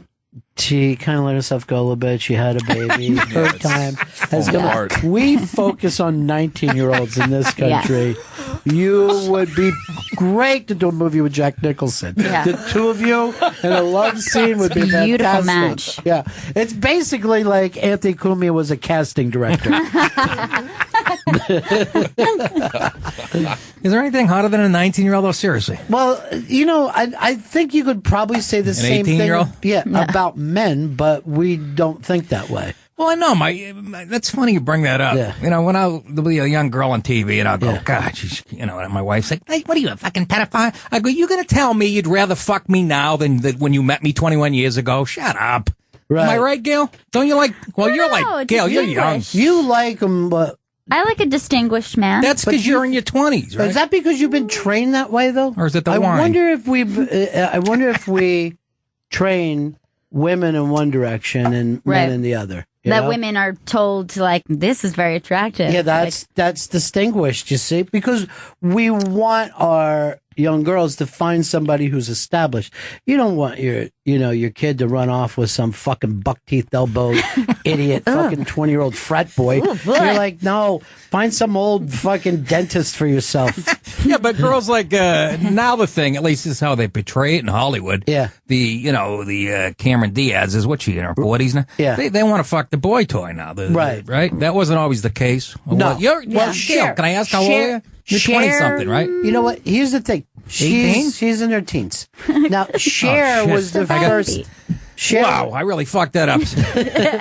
Cher was the first, I think, to go in the other direction and start having young guys. Cher? Yes, Cher, she kept a Yeah. pool boy around. Yeah, and then finally her That's daughter true. was so disgusted that she grew a cock. She was like, I can't deal with this anymore. I'm a guy, all right? That's what happens. Yeah. I mean, Jenna, same thing. 10 minutes around the Kardashians, he fucking gets tits. He says, I'm out of here.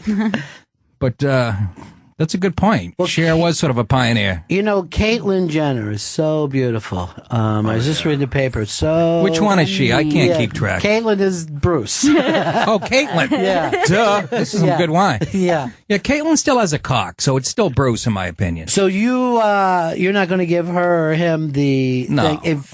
I actually interviewed Bruce Jenner, and all I talked about, I didn't talk one thing. All I brought up was winning the Olympics, because I don't think there's Well, anything. how long ago was this, Ron? Oh, this was only a couple years ago. Oh, and no I brought kidding. up a 35-year-old story. You know what I Right. mean? Like, Yeah. I was like, to me, if you win the decathlon in the Olympics, that's it. That's There's right. nothing bigger That's right. or better in the world. Right. You got the 100 meters, you got the fastest person in the world, and then you got the decathlon, the best athlete. I wasn't about to ask, what's happening with the girls and why. Right. That would have been a waste of time to me. And he was remembering it like it was yesterday. But at no time did I think, and I'm talking to a chick, Yeah. He covered it perfectly. I had his poster on my wall when I was 14 years old in Did my you? bedroom. I had to take it down last night. I mean, what the fuck is that? I watched the Kardashians for the first time last week. I watched about a minute of it. Yeah. I actually had this thought while I was watching it. Well, maybe ISIS has a point. I don't think I'd mind seeing Chloe's head rolling down Wilshire Boulevard with a wallet in its mouth. No, not that. Aren't the Kardashians everything that Islam hates about us? Yeah. This kind of materialistic, spiritualist, vapid, Sure. fucking money-grubbing whores. Yeah. I don't want to live in an ISIS world. I mean, I don't live in a world where they throw acid in a little girl's face who wants to go to school. But I don't want to live in a world where somebody like Kim Kardashian is set for life because the thing she shits out of is shaped like a giant peach. Isn't there a happy medium? And there's a happy medium between the two. Can I like throw hot cocoa in a little girl's face who has a Kardashian lunchbox? Can't we kind of meet in the middle? You want to trim. That's you want our society just to get a nice trim, not to. Not the whole thing, but come in and take care of some of it. Yes. Yeah. Exactly. A little off the top, tighten the sides. The funny thing about watching the Kardashians is I don't, but if I come across it within a couple of minutes, I'm like, yeah, they should be able to get that couch. Like, there's some, like anything that my chick would be talking about that I ignore, then I'm watching them, I'm like, the couch is too big for that room. How's it a fucking show? Kim, this couch is too big. There you go. What is that voice, Gail? Help me with that. Does that have a name, that type of... Well, they have their finger on the vocal fry there. They're doing the vocal fry. No, what's a vocal fry exactly? That's when you talk like this and you have this little fry to your voice. I hear grown women talking like that. And it's not from any part of the country. It's not... It's like a little affectation, I think, that people... sure, maybe there's a couple girls who spoke like that, right. And then for some reason that girl was thought attractive, and then it just went from there. But it's not an accent, it's just like a... But what are they saying when they use that voice? I'm helpless, I need help, I think it's more like I could care less. Like, right. Yeah, I guess, whatever. I thought it was that the vocal cords were damaged by cock. Yeah, just it's both. It's slamming really both. in. Both black and white, by the way. Now, your team doing well this year. You're a Patriots guy, right? Yes, I am. And we've got Tom out of all the bullshit. That's all behind us. Boy, you pissed off the wrong guy there. Yeah, we did. We thought we had them. We were going to take away the Super Bowl championship from them. And now it looks like we could stop the season, and as Green Bay, the Patriots right now, we'd all be happy. Let's have the Super Bowl next Sunday with those two teams, and boom. Do it. Well, I guess you could make that argument, but you know how the NFL is, man. It's so fickle. You know what I mean? Yeah. And the injuries, like you said, that could... Every time Tom drops back the pass, I'm holding my breath. I just picture somebody rolling up on his... He has been unbelievably healthy his whole career. Well, that just happened in Pittsburgh, something that didn't even look like a big deal. Yes. And it's a season ruiner. Suddenly the dog killer's in there.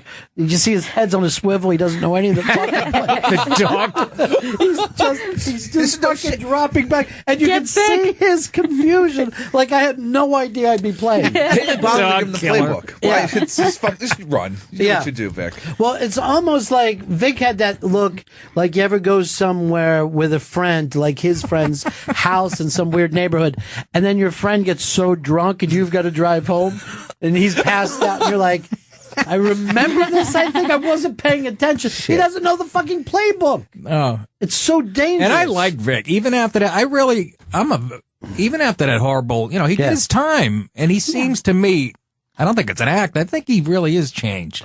He's a tough cat, man. I'm an Eagles fan, so I hate his guts. Like I was saying, he can be a real prick. He's drowning poodles, fucking killing basset hounds with a hammer. What an asshole! I turn as soon as somebody goes with the eggs, I'll just turn around and start saying, "I'm saying shit in this guy I never thought before," and I give them the benefit of the doubt, and then they make a slight mistake, and I join the torches and fucking pitchforks chasing them out of town. I don't know what to make of the Eagles this year. I don't know what to make of them. I have faith in Chip Kelly, though. Yes, I do. You know what? Yeah. I can't believe it because think he's a wizard. To me, I feel like I got fucking cotton candy and a fucking candy apple in the other hand. I'm walking through the Midway and I'm trying to tell my mom that I almost won a giant bear and spent all the money. I feel like anyone who thinks their system is so good, like I gave him that, like maybe, he's trading away our team. I'm like, maybe it seems like he knows what he's doing. And now I know that he lied. He's a liar. Wait a minute. This is like his first bad stretch. Yeah. No, but I'm saying. But you guys got spoiled. He came right into the NFL, and he did better than... No, you're never spoiled until you win a Super Bowl. Oh, that's not going to happen for you guys. Forget about it. It's a wet dream, Ron. 50 years and not a Super Bowl ring. Why are you even a fucking team at this point? Bill Berge was the last fucking hope you guys had. Bill Berge, the great middle linebacker. This proves Gail's a teenager. She's like, what the fuck is he doing? Well, actually, I remember when we would drive past Bill Berge's house and you wanted some more wine? Yes, I do. Some This more- shit is delicious. Yeah. If I get pulled over, can I use your name? You know what? You can, but... Ron Barrington, give it to me. You're really a wine guy, huh? I got to be honest with you, and I'm more of a white wine guy. Yeah, which is kind of fruity. We got some white too. But you know what? When it's really dry, red, I'm particular about. This is right on the money. Yeah. Who sent you this? What's their whole thing? Give them a plug. That's Dan from Decibel Wines. Decibel Wines in New Zealand. Oh, he's in New Zealand? And how's he always in the States selling this wine, though? He's got a summer home in Bayonne. At decibelwines.com to find out more about the company. Yeah. Well, I know that he's friends with Kathleen from the Bronx. Yeah. And he takes them out wine pairing or something. I think he goes around like the world, really, just selling this wine. Just pushing it. Seems like a cool gig. Yeah. Yeah. For a while. Peddling wine. My grandpa's wine was almost like red wine vinegar. Yeah. I mean, it's really, really, you know what I mean? Yeah. Yeah. And that's what I sort of grew up on a little bit. Well, that's This is delicious. The Italians believe in making their own wine, right? That's the thing. That's what my grandfather. I mean, he lived till he was 93. This is true, okay? He's 89 years old. I grew up next door to my grandparents. My grandmother comes down to our house. We're eating dinner, right? She's got red marks all over her neck. She's crying. My father's like, "Ma, what happened?" My grandfather had like 3 glasses of wine, wanted her to dance with him. And she wouldn't. Try to choke her. Tried to choke her. It's a true story. And the funny part is my grandfather was missing these 3 middle fingers on his right hand. He cut them off with a table saw when he was like in his 20s. But you know what? He swore by it, and you know he was right. I mean, you hear it right all about the antioxidants and how good wine is for you. And he lived till he was 93. He got sick for a week and died. Just you know, the way it would all help to go. He grew one of his fingers back. Though, the wine was so good. It'll do that to you. Here. But I think it's so great to make it to 89 before you just finally choke that bitch to death. You want to dance? If I was on the jury of that trial, I would never stop laughing. I'm like, how did you go 60-some years of marriage? Oh, is he? You talk about old school Guinea. You know, I mean, come on. He's born in 1885. Yeah. They would be. I'd go to school in the morning. My grandmother would be on one side of the house working in the garden, and my grandfather would be on the other side, and they wouldn't talk to each other from like 7 till 5. Then my grandfather would come around and see what she did and pull it all up. Oh, Jesus Christ. God. Woo! How's that sit with you, Joe? You like that at all, Joe? Millennium Joe from Minneapolis? I don't know how I feel about that. Are you a millennial? Yeah, I'm a millennial, Joe. Sure.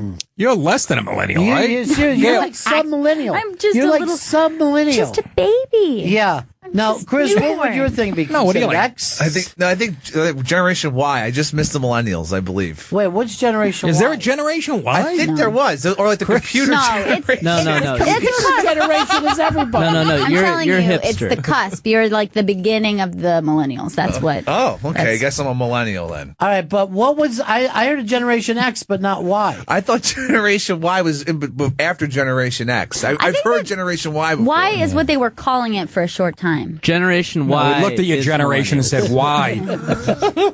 There you go.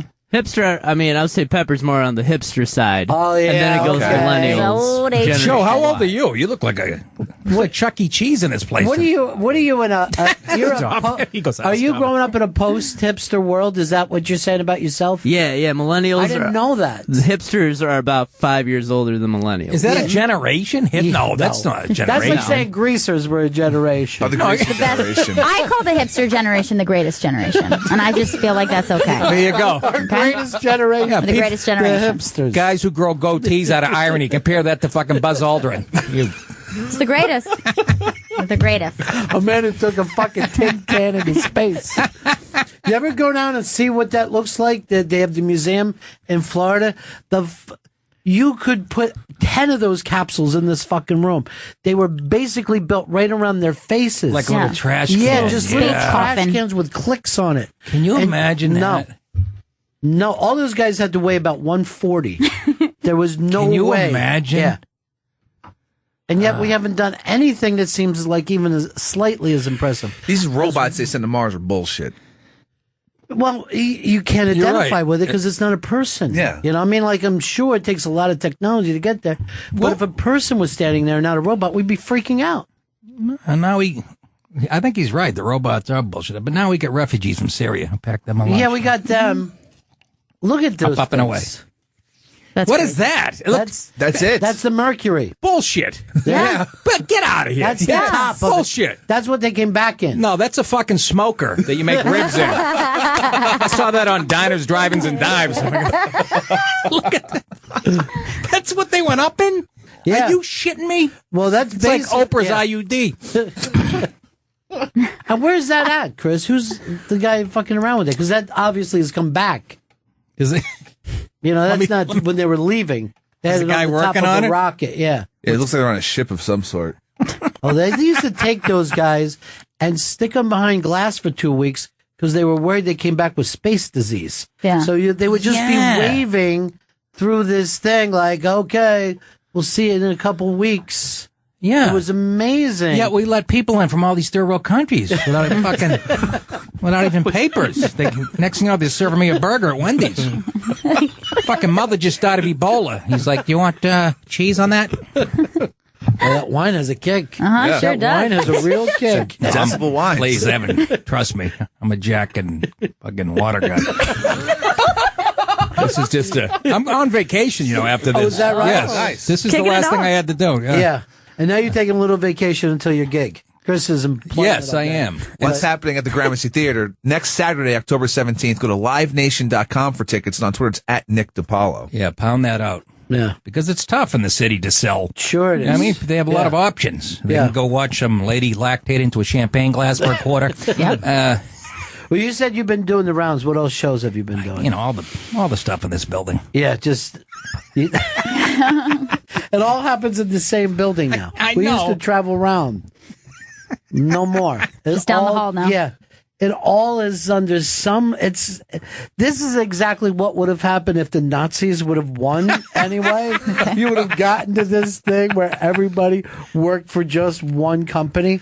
But that's what's happened. Welcome to Zeke Howell Radio. It's Ron, you're your own man. Like, you have this breadth of knowledge. It's very. Is that right? Yeah, about a lot of stuff, man. Yeah. You know that guy Doug McIntyre, that radio show? He's Yeah. on late at night.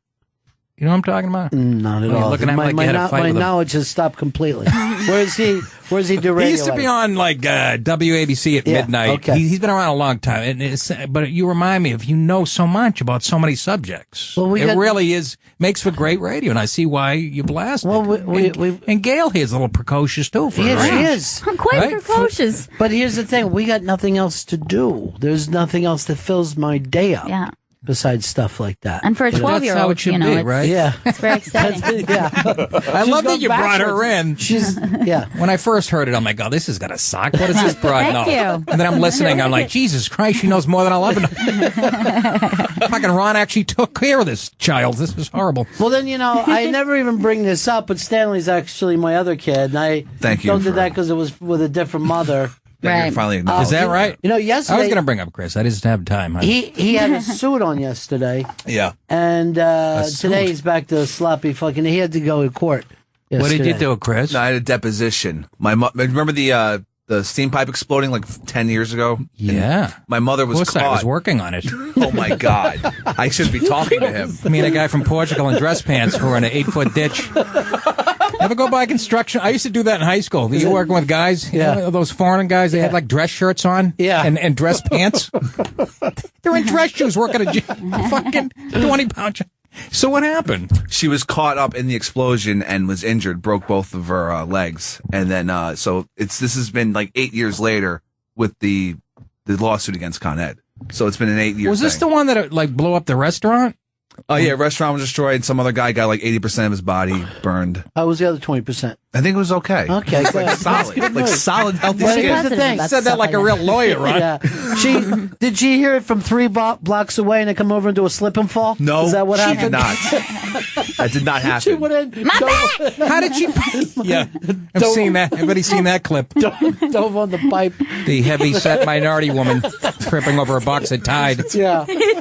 What happened? Your mother broke her legs? The people running from the explosion trampled her. Oh. It was like a hip hop concert. I thought the sidewalk exploded. Near her. So she actually got trampled. Yeah, trampled by the people thinking it was, Is that right? So Yeah. who's she suing exactly? The Con Ed. trampling? Con Ed. For creating the situation. The madness. Yeah, that where he trampled. Now, she's no longer alive. Yeah, she passed away. Who, did your mom did? Yeah. Oh, I'm sorry about that. Thanks, Nick. I'm fucking shitting all over. Can I get another glass of wine? Yeah. No, I'm kidding. No, you can have a little more. You can just have a little more. I'm Just kidding. 2 I still have a half a glass. 2 fingers. Top it off. 2 fingers. That comes after the wine.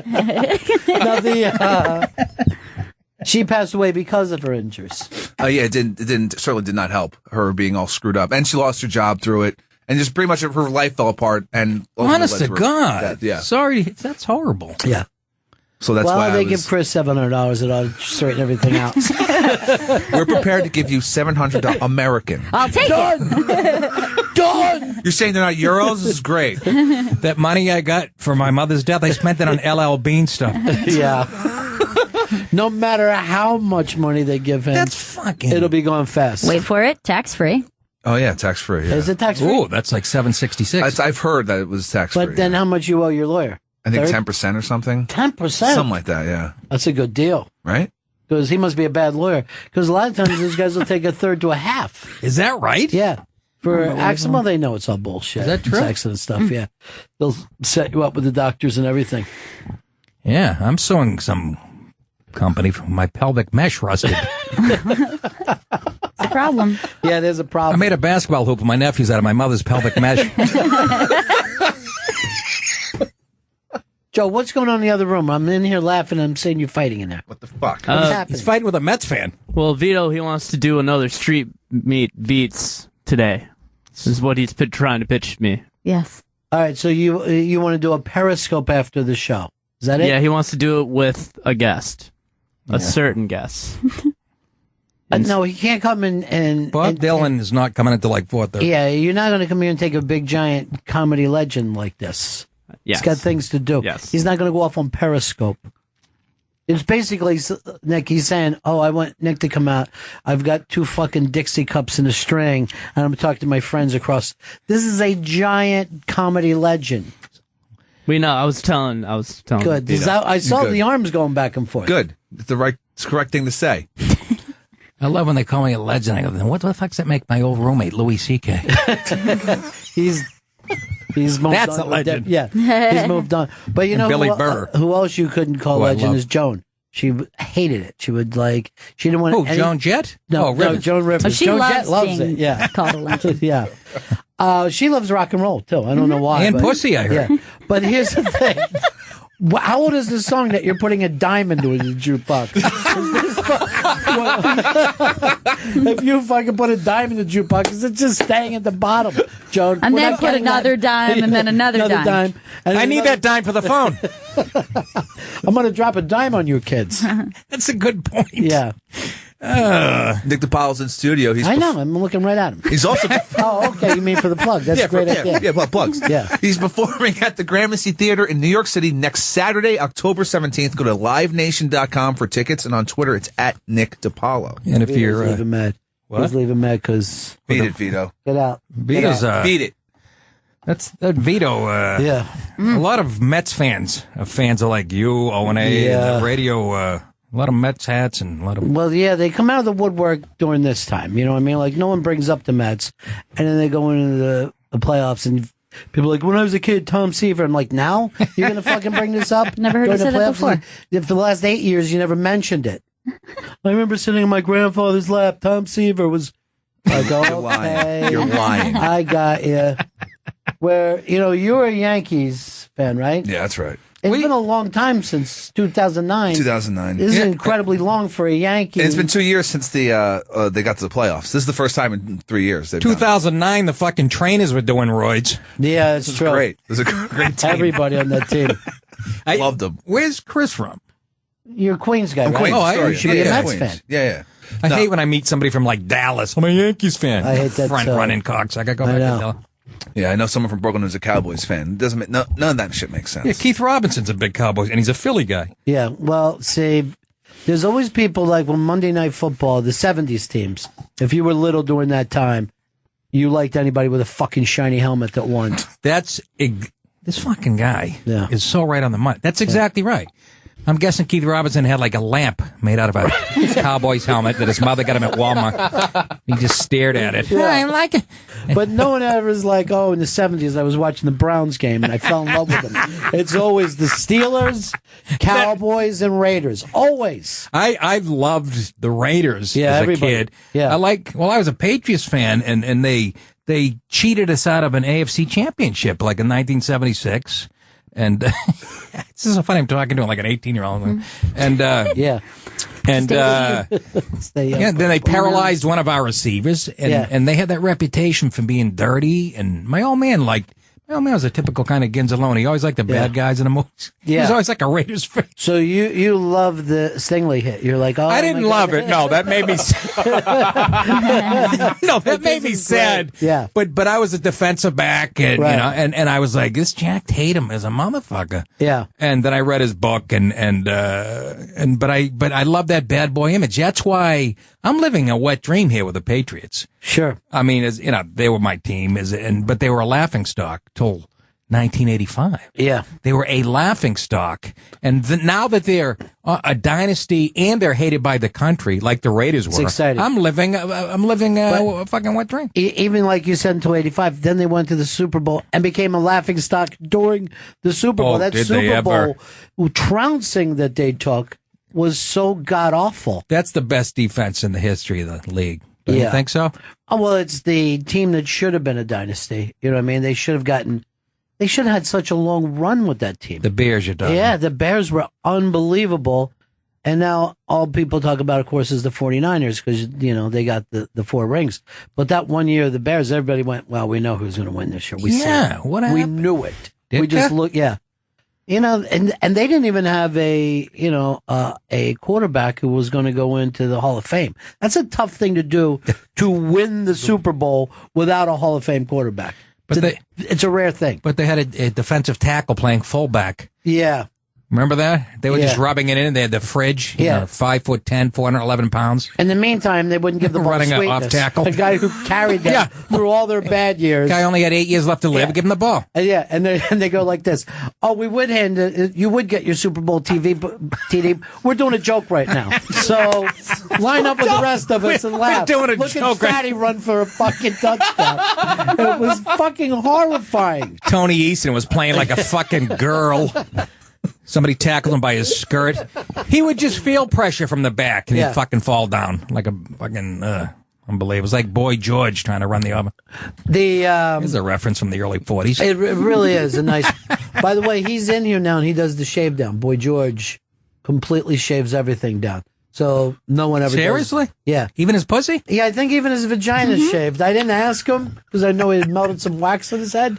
Chris. Camera Chameleon is still a great song. I don't give a shit what anybody says. Yeah, but remember when... I love saying it to Ron. Guy's been in radio so he knows everything about music, like good music, and he's looking at him like, yeah, sure, whatever you say, you dumb guinea. Nick DiPaolo's in studio. I know, I'm looking right at him. You can see him perform at the Gramercy Theater in New York City next Saturday. Dan October Soder is 17th. opening for me. That's great. Oh. Sorry to talk over the date, the most important part of the play. Go ahead, say it again, Chris. Do it right. Nick DiPaolo's performing at the Gramercy Theater in New York City next Saturday, October 17th. Dan Soder's opening for him. Go to livenation.com for tickets, and on Twitter, it's at Nick DiPaolo. This is going to be a good show. I promise. I bought new Wranglers. Oh, is that right? Nice. Very nice. He's got dungarees. Yeah. mother still calls them dungarees. So does my mom. Does my she? mom will do the same thing. Where did that come from? What's the history? Don't know why it's called that. It's not Latin. I looked up dunga and rees. But at least there was a way of telling men's pants from women's pants at the time, because a woman would not wear dungarees. No. But a man would put on his Wrangler dungarees, and then it all became jeans. Yes, everybody has jeans. Jeans. We're all wearing jeans. It's impossible. I don't even buying jeans now. It's overwhelming. You want loose fit, relaxed fit? What the fuck? I have legs and an ass. Find me something. Button fly. This is a good idea. I have fucking 12 drinks in me. I got to remember the combination of my dick. You with me, Mike? Joe? You part of this, Joe? Yeah, we're all the way right You here. know, he's a millennial, and a lot of this, it comes across as aggressive for you. Well, no, I mean, if I saw it on Snapchat or something, it would really... Okay. Then it would be significant. You would understand it. Yeah. Do you Snapchat? I do. What happens there? You snap? Yeah, you snap. And it goes away. And then it goes away. Why is that? What are you talking about that has to be deleted? And it can be found, I'm guessing. If I wanted fucking Snowden to find it, he could, right? Yeah, totally. We'll yeah. get you. Well, it's revolutionized sexting. That's that goes right. Away. That was the whole idea that was behind the whole it, wasn't idea. it? Yeah, it was kind of. See, I even know that. Yeah. Take a picture of your left nut and send it to your mother on Thanksgiving, and it disappears. Johnny Gogo just tweeted, listening to the show with his 1-day-old baby girl. He's got a picture of him up. Aww. Yeah. It'll be a guy before it's in 5th grade, the way things are going. It's the way we do it. Well, we're gender what? We're gender neutral and gender fluid. Right? That's the thing. Do you buy that, Gail? So, into that Yep. gender? Do you You really? can't even guess what gender I am. Nobody knows. Because it changes. Last night you went out for a date with Adorable. yourself. Yep. What about you? You gender? Do you worry about gender at all, Joe? No, I don't worry about gender. See, Me and Joe are genderless. Just, You know what I mean? gender neutral. Gender neutral, huh? Okay, so when you're at home and 3 gang members break in, and your fucking niece, who doesn't know what she is yet. Yeah, no, I don't know where I'm going with this premise. I don't know. Yeah. Ron, finish that, will you? I talked myself into a corner. The important thing is gang members broke in the middle of the night. And you're going to want to pick a gender. That was when dumb, they wasn't do. it? Gang member. They don't break into houses. They're shooting people on the street. Marlon Brando comes running in. The gang's here. What, are you going to sick your niece after him?